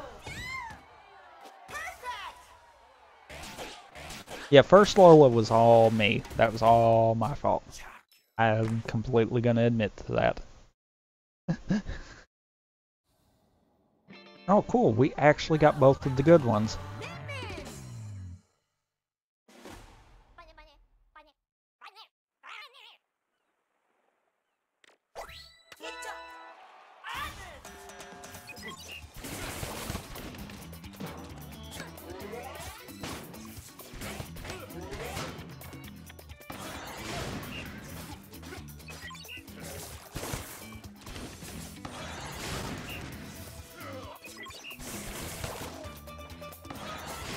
Well then.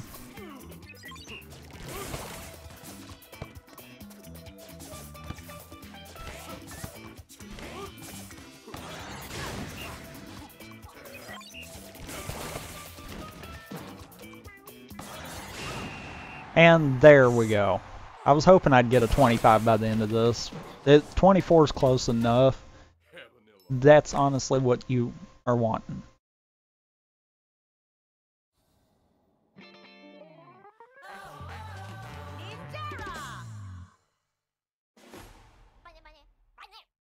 And luckily, Kid Cobra with all of his bouncing is usually good enough to pull stuff off like that.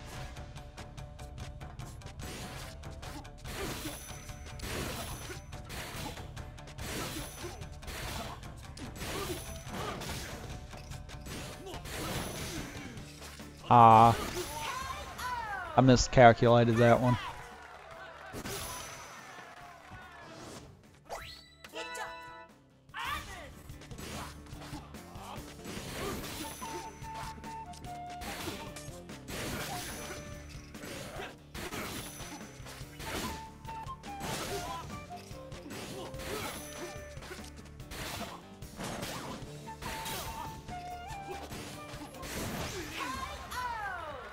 There was the other thing with Ninjara.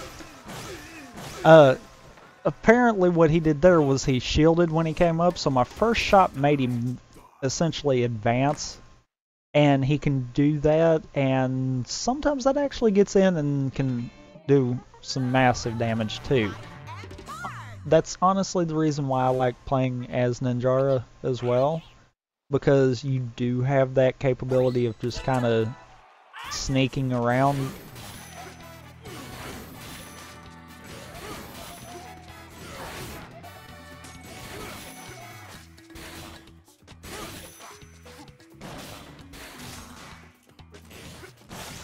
There we go.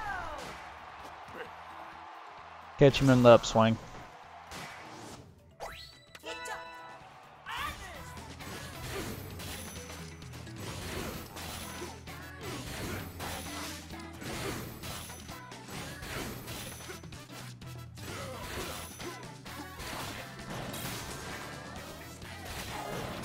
There we go. I'm not too super worried about it. I mean, I am definitely not getting where I'm wanting to be, but yeah, it's one of those that I'm kind of hitting the point where it's like, yeah, this run does take a long time to essentially be doing similar things all the way through. I'm not gonna lie. And sometimes when you get into the movements that you haven't done in a little while, like Kid Cobra's, I'm kind of a little bit on the off side for that, so I'm not really concerned with that.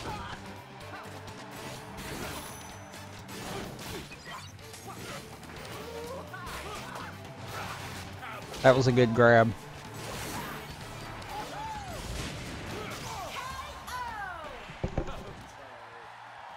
I wish I could have actually followed that up sooner, but that was a good grab anyhow.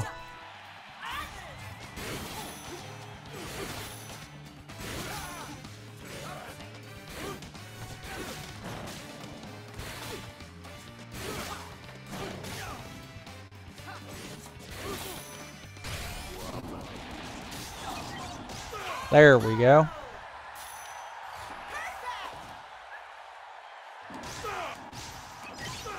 And then I should have brass, and it does look like I'll probably lose a little bit of time here. But that should still be alright. I might can make it up in Helix, I don't know. Essentially, I should have already been at brass and actually been wrapping up right now.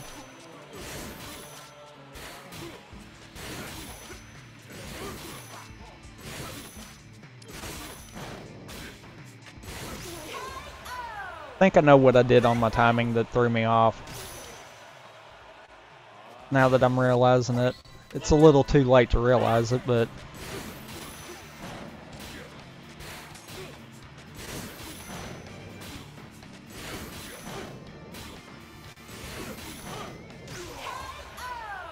Yep. Yep. Leave it to the final round for me to realize what I did wrong. I did lose some time there, but I'm still actually, I believe at this point, still on par for potential world record, so we'll see what happens. I'm actually going to take a look because I don't remember right offhand. Yep, world record is 2 hours and 7 seconds.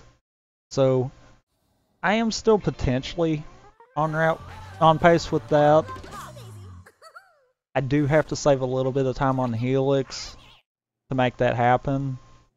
So that it's probably not going to happen, but we'll see what happens.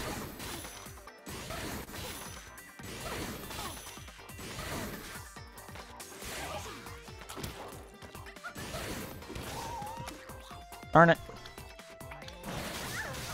Helix's big thing is actually basically just being a pile of goo.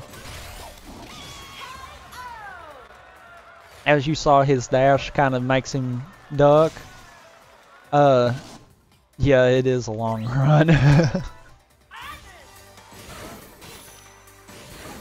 If I don't at least have it, I'll at least make PB.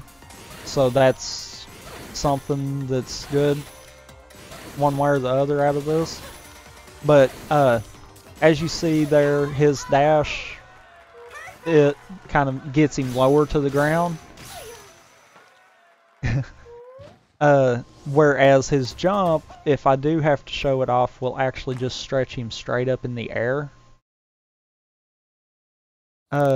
So it's one of those that his jump is useful for certain characters because you can actually hold the jump and kind of use him as like basically a big pillar.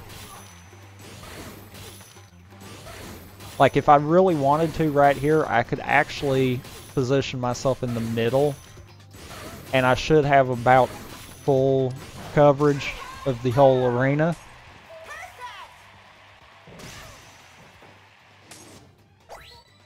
Yeah, it definitely is. And it's one of those that I'm wanting to say this is the third good route, or third good time that I've actually had. At some point I would like to kind of remap it and do the characters that I'm not the best with first. That way if I see, like for instance, my Kid Cobra wound up losing time, if I see that happens, then I'm like, oh, well, then maybe it's a good idea to try to reset. It's one of those, I do want to kind of sit down and do that, because there is a lot of variables that can happen, and I'd rather have a good character at the ending than have a not so good character at the ending. And like I said earlier, Helix isn't a bad character. It's just I don't really get to display him as good.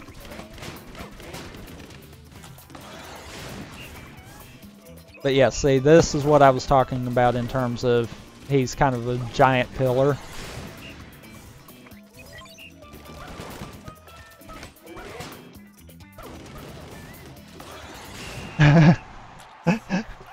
I was surprising. That was surprising that I held that as long as I could.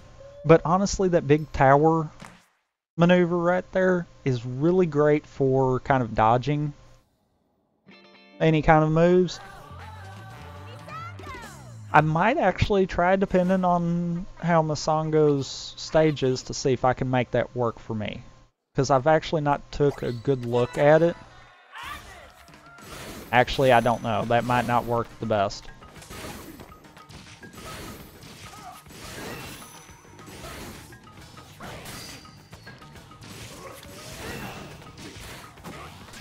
Ooh.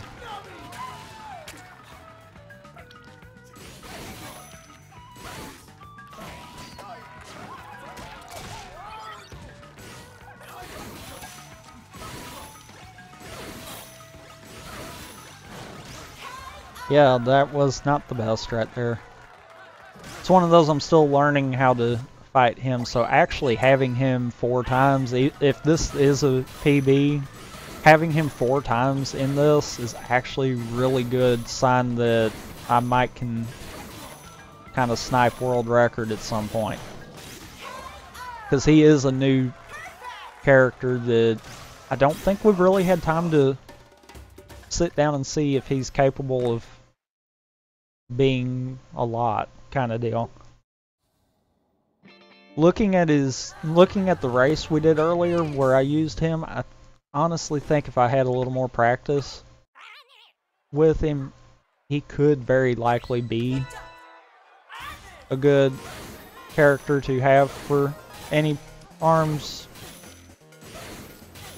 especially with his gimmick, which is the little spirit partner he's got.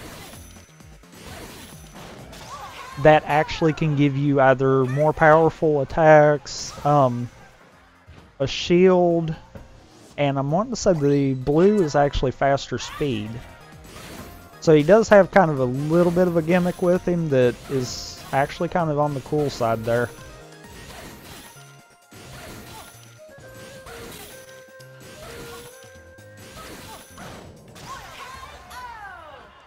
I do love the fact that that was probably the best Min I've showed off this entire run. If it's not, it's like second best. Targets. Erg.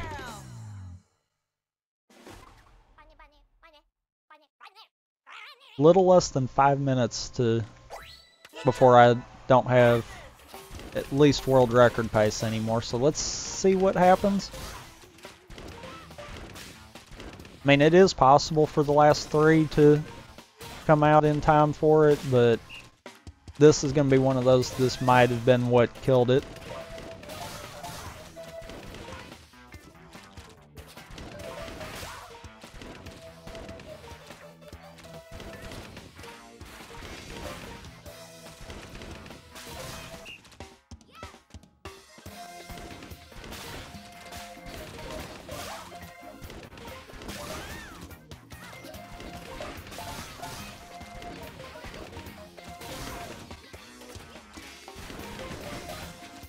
Well, that's game. Because there's absolutely no way that there can be anything won out of that. Yeah.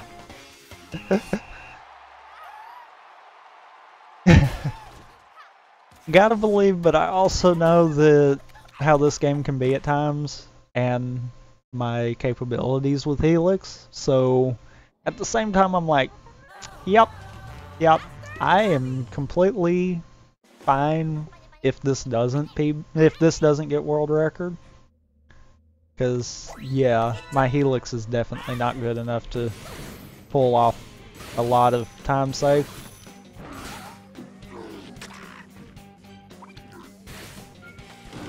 I didn't actually mention the gimmick with this stage. The middle right there actually can be broke away, and then it can be a trampoline right there, kind of like what we see in Spring Stadium.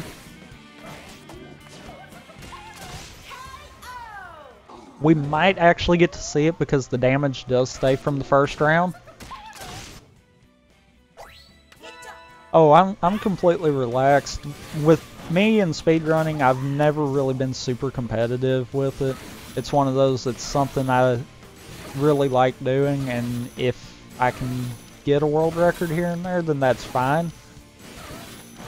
Like, to be fair, since I'm now seeing this, I'm like, okay, there still is possible time save. Even though I might be cutting it this close, it's like, I can completely see there is still time save somewhere.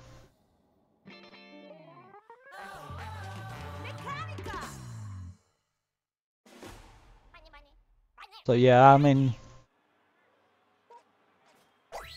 I've been like that with with pretty much all the speedrun games I've popped into, because I've actually been doing some Sonic Mania and Splatoon 2.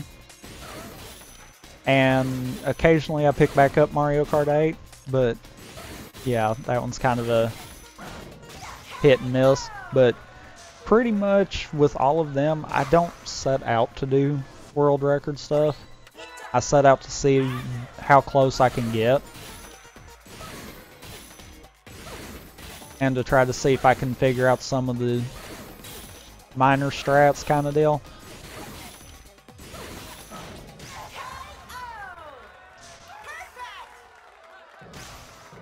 What's bad is I know for a fact I messed up my Kid Cobra. Like, I should have easily saved a little bit of time on that one. So, there's easily time saved there. Probably close to... I'm willing to bet 30 seconds on that one easily.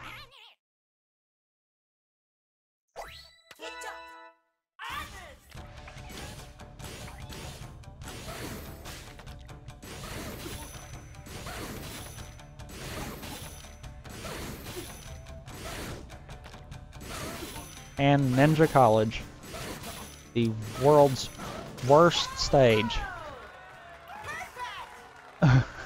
It's so long and there's so few characters that can actually move with it.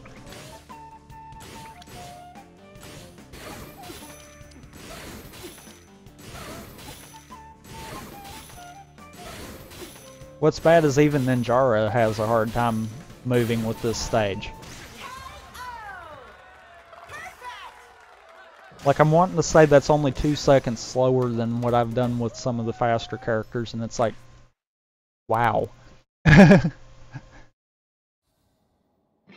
And at this point, I can officially say world record's gone, but PB is definite, and probably by about, I'm going to be willing to say at least 3 minutes.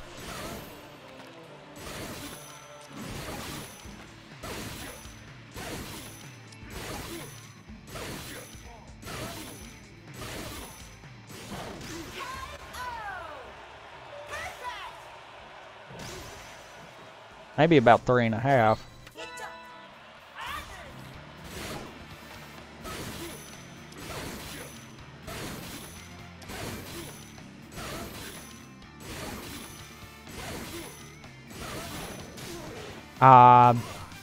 Blew that. I got antsy on that one. And that's time.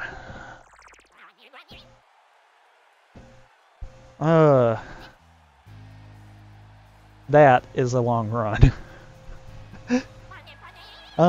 Let's see here.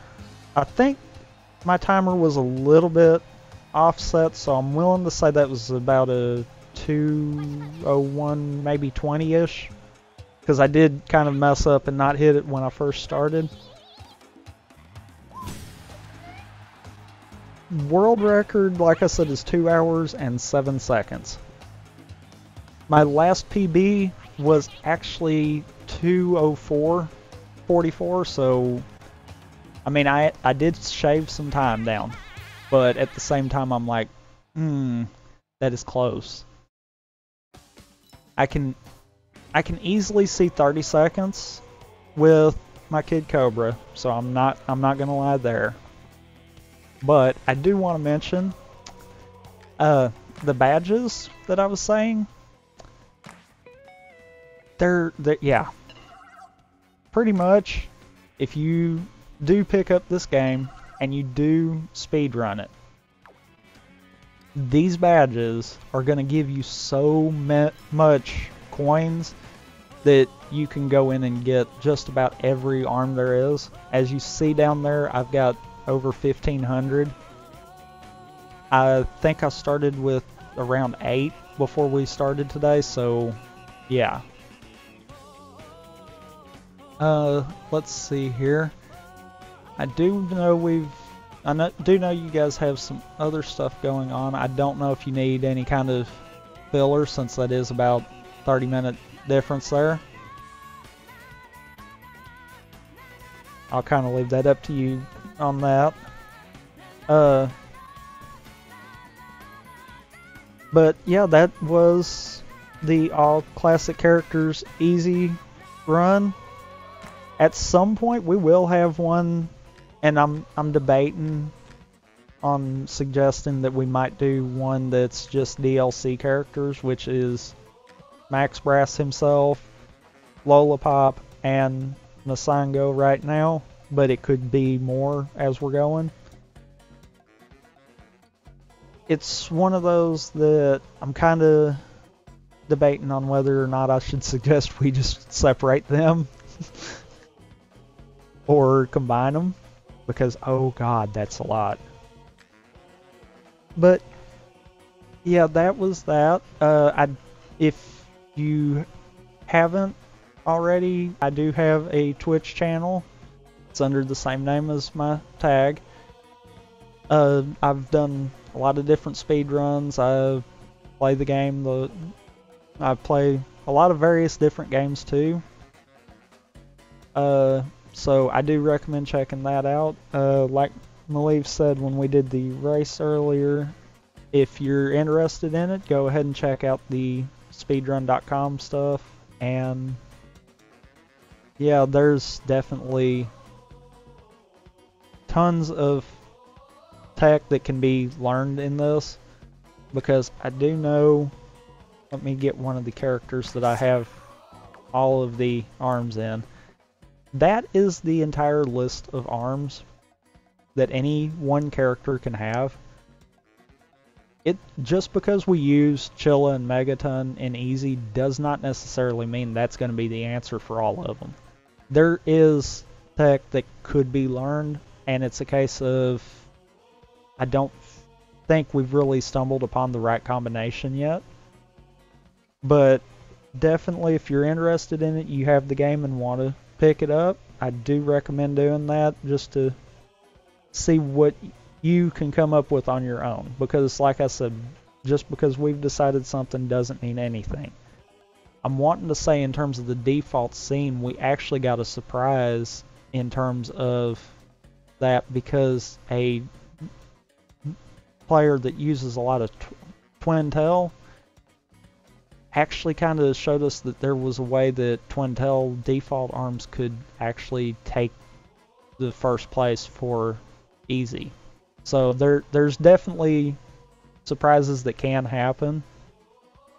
But with that being said, if you guys don't need anything else from me, then I will go ahead and take out and let you guys kick on with the next thing.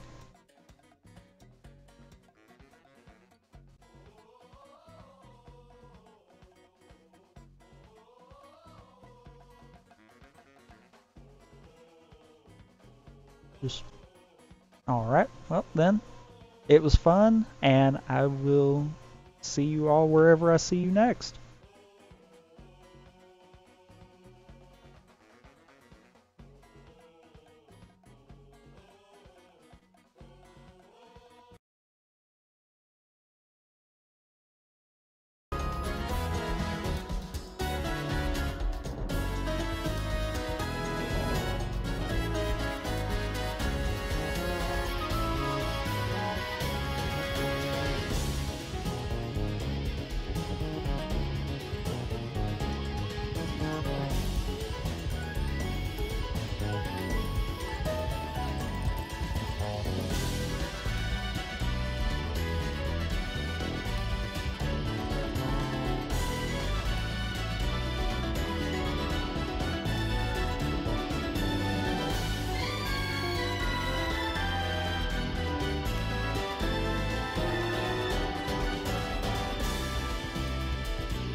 Hello, one and all. I am Sanji Himura, and I'd like to welcome you to SNK vs. Capcom, SVC Chaos.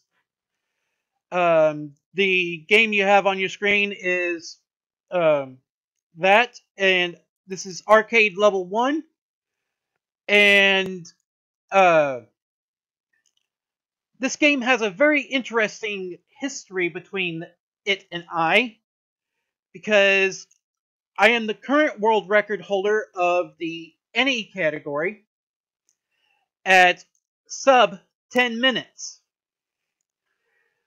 There's a perfectly good explanation as to why. This game uses an in-game timer to time its runs, so the timer may or may not be necessary depending on your preference. Though if you like to use the timer, go right ahead. I won't certainly stop you. Okay.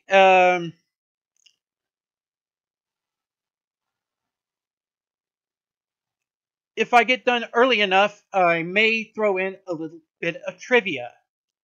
With that, let us get started.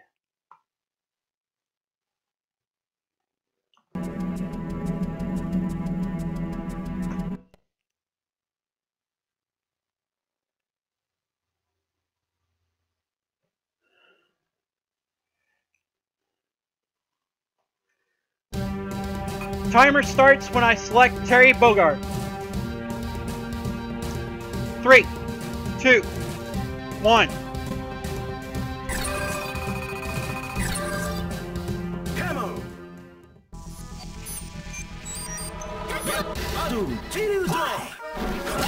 Now, during the first 3 fights, you will see me lose a lot of damage and fast.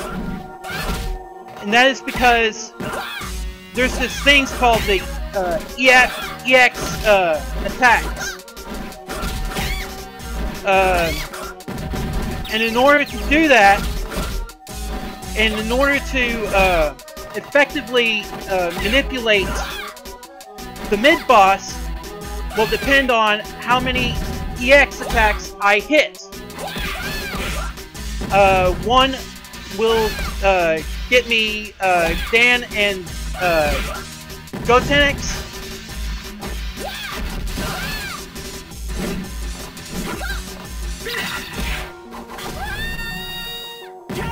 2 will give me Geese and Dimitri, and 3 will, which I failed.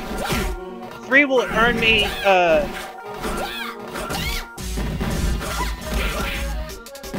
Mars people and 0.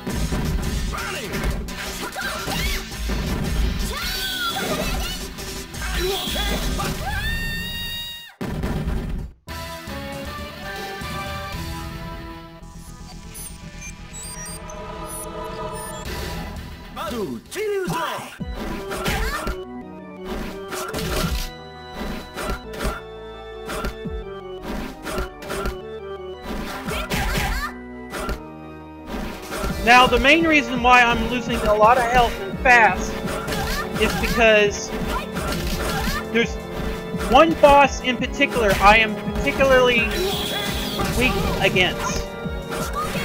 And that is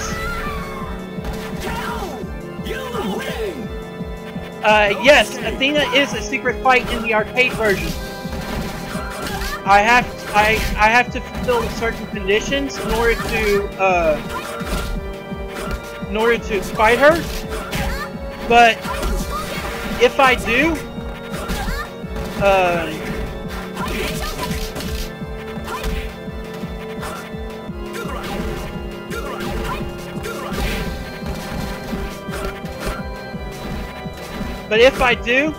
then the run is not over when I land the final blow on Shin Akuma.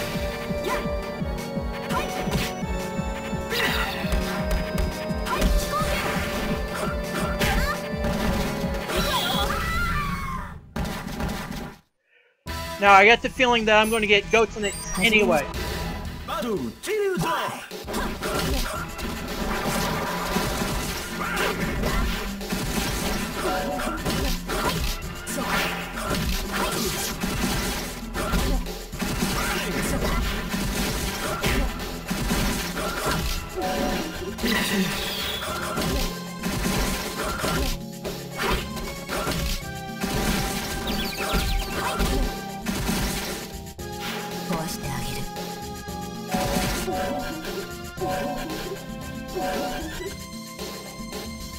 Come on. You win! No escape!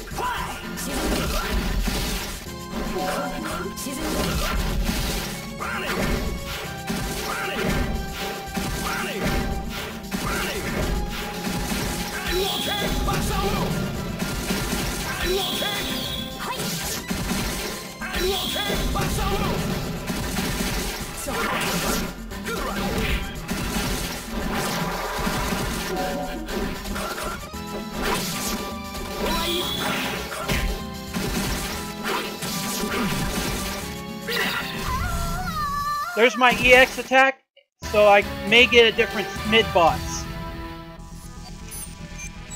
And I got Dimitri.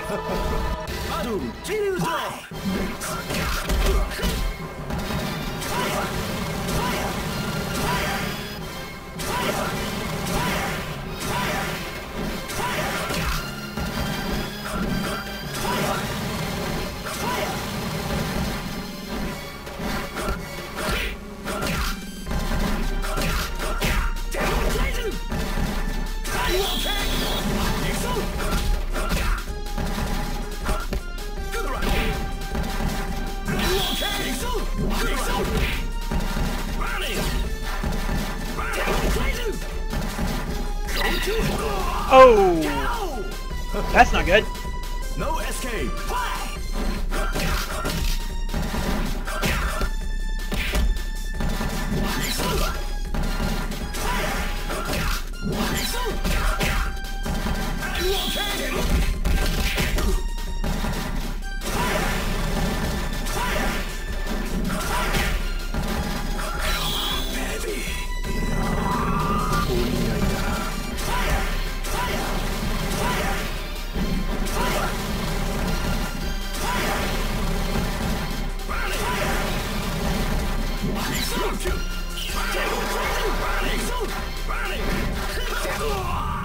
Okay.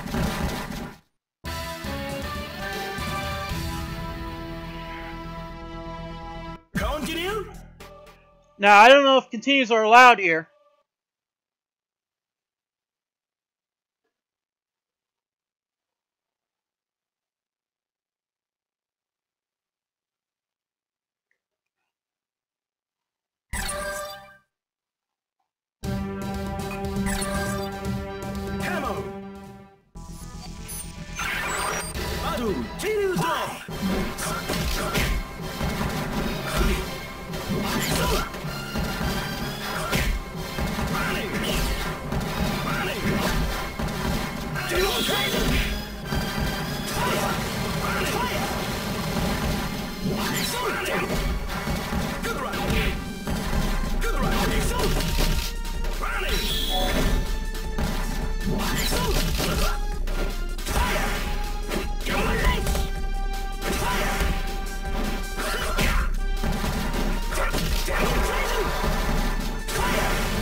Although, the good news about me continuing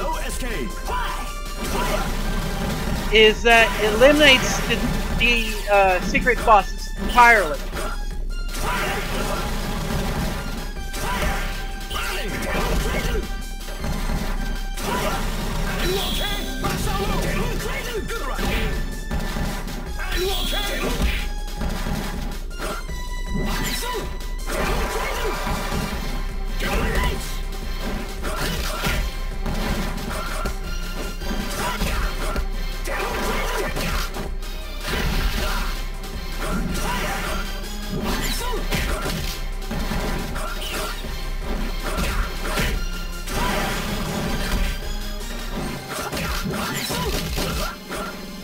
No escape.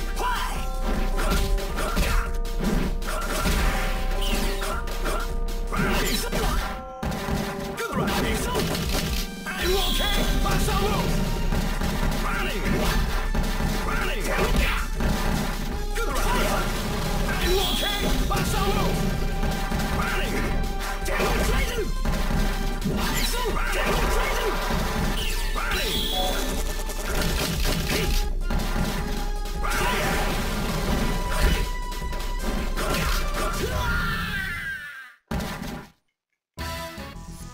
Get ready. Battle. Jiru draw.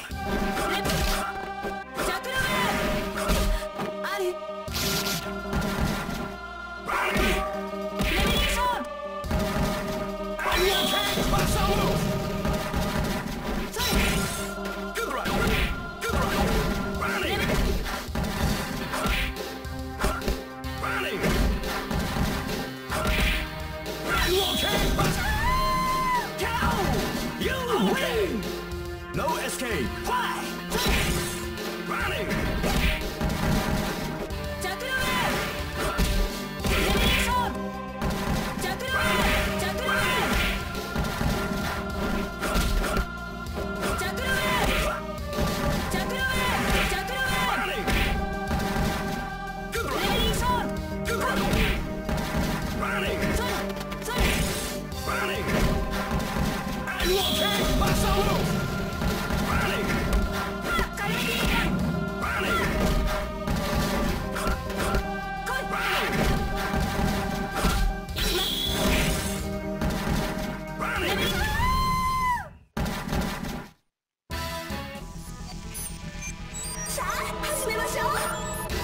Battle. Jiru draw. Running.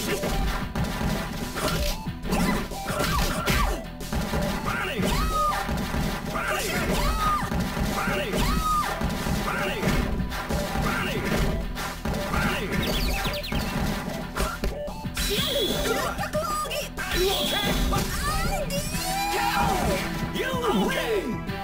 No escape!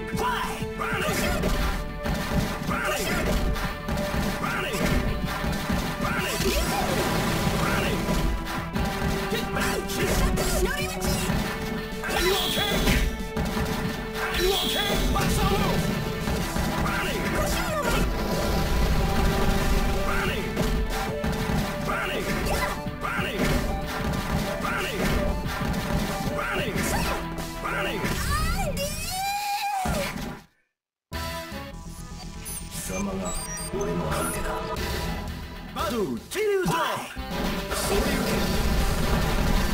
Okay, now this is the easier of the two final fights.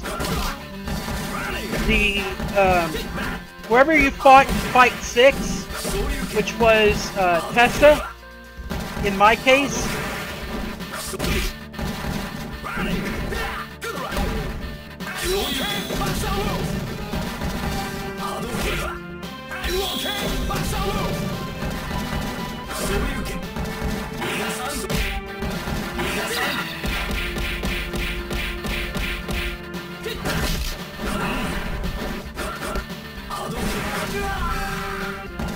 Which was Tessa in my case.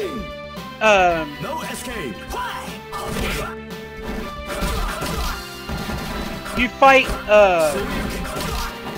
either Violent Ken and Shin Akuma, or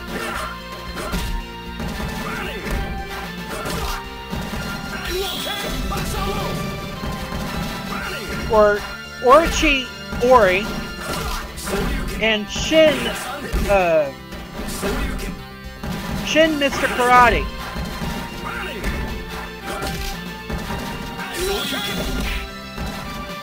Now, as you can see, I'm having a real good time against Violent Ken.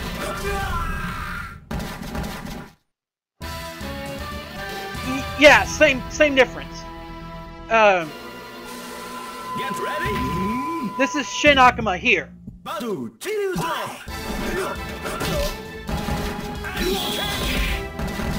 Now he's going to give me plenty of opportunities to win. and I have to capitalize on every one of them.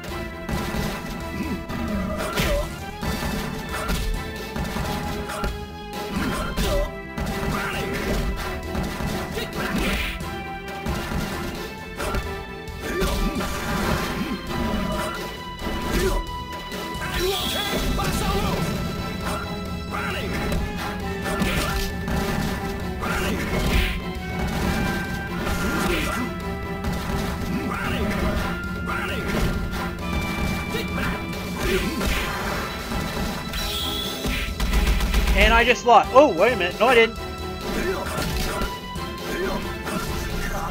Okay. Time when I land the final blow on Shin Akuma.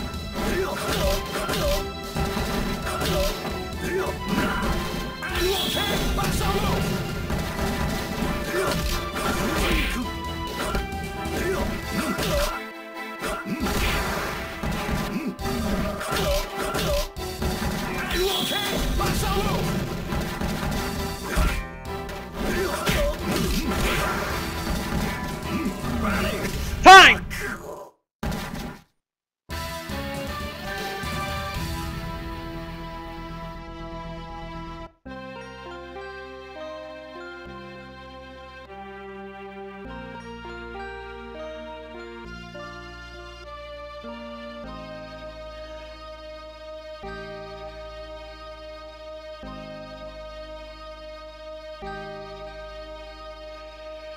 All right.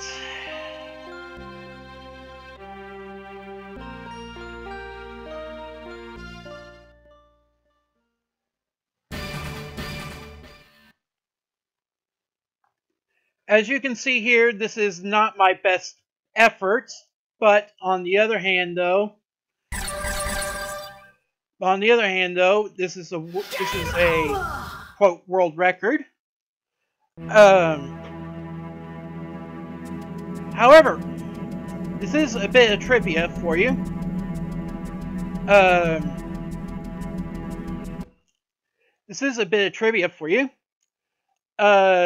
Capcom and SNK originally had 4 games planned between the two companies. Two apiece. Capcom fulfilled their end of the deal with Capcom vs. SNK 2000 and Capcom vs. SNK Millennium Fight 2001. This game was supposed to be game 1 of 2 from SNK, involving Capcom with their fighters. Can anyone guess what would have been the second game of the planned duology between the two?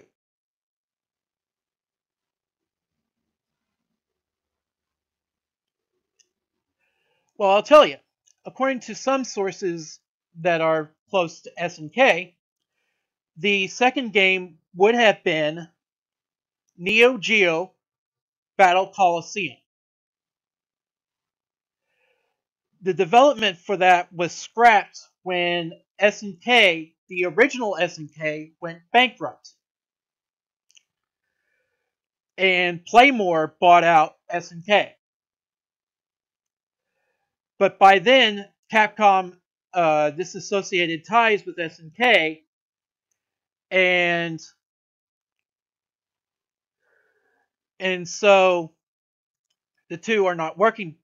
The two have not been working together since. So, I hope Namco Bandai finally stuck some sense into the brains with Tekken 7. Anyway, that is it for me, and I will turn it over to the runners at hand. I'm sorry I did not turn in my best because I was somewhat shell-shocked over what went on. But on the other hand, though, hey, you got to do what you got to do. Anyway, I thank you for watching. My YouTube channel is the name on the tin, and I do have a second YouTube channel called ROTK Video Game Society Official, where I stream Romance of the Three Kingdoms daily.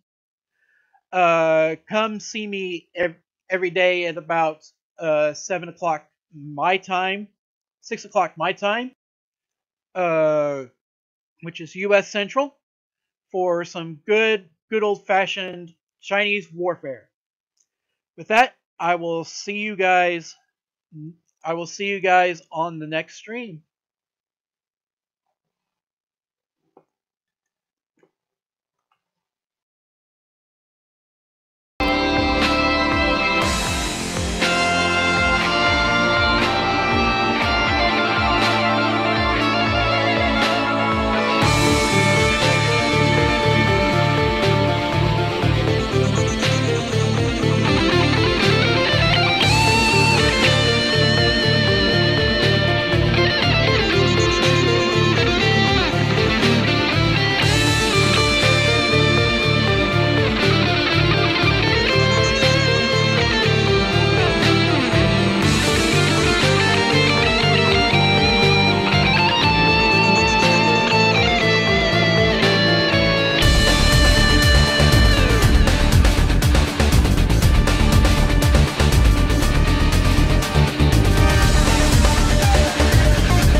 draws more viewers than the NBA Finals.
Okay, it worked, thankfully.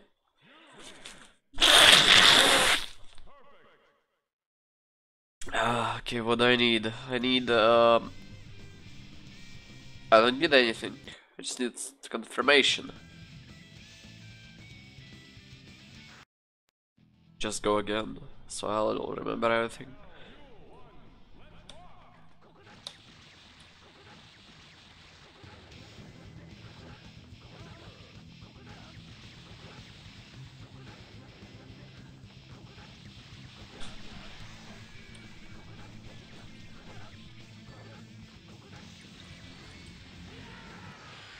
Okay. Sound.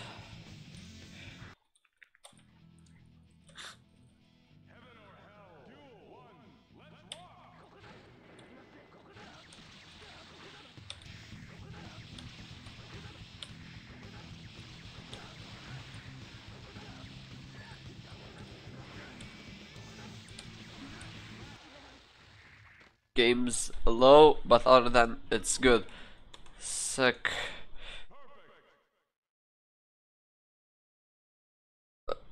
Oh, what? Check the sound again. 1 2 3 1 2 3. I am telling like 1 2 3 3 2 1. It's easy to set up this game.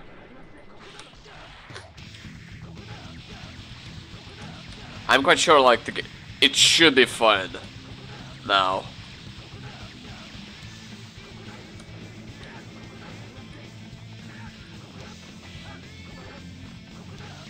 Yep.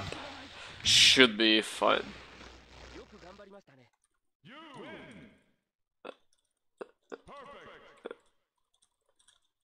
Okay.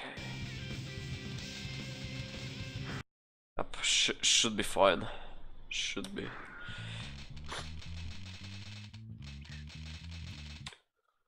Oh, okay, I am live. So, hello guys, my name is Mecha, sorry for the delays. So for some reason, this game, Guilty Gear, Reload, Double X, whatever, Steam version is quite bad for the runs, so I took my time and downloaded the proper version. So yeah.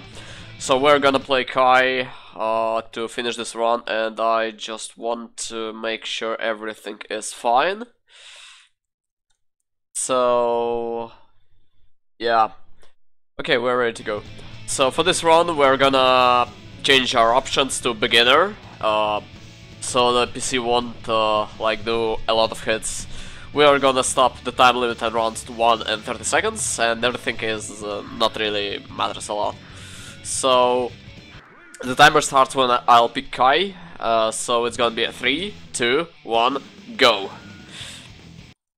So for this run we're gonna use 1 or 2 combos because we can't use instant kills in this run.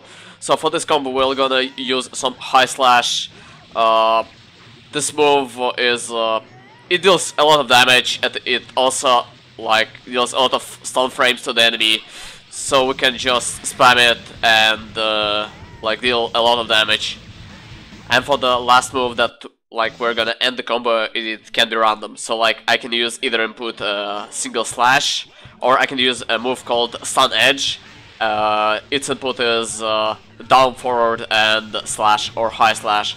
High slash version deals 3 hits, and it's not as fast as the regular one.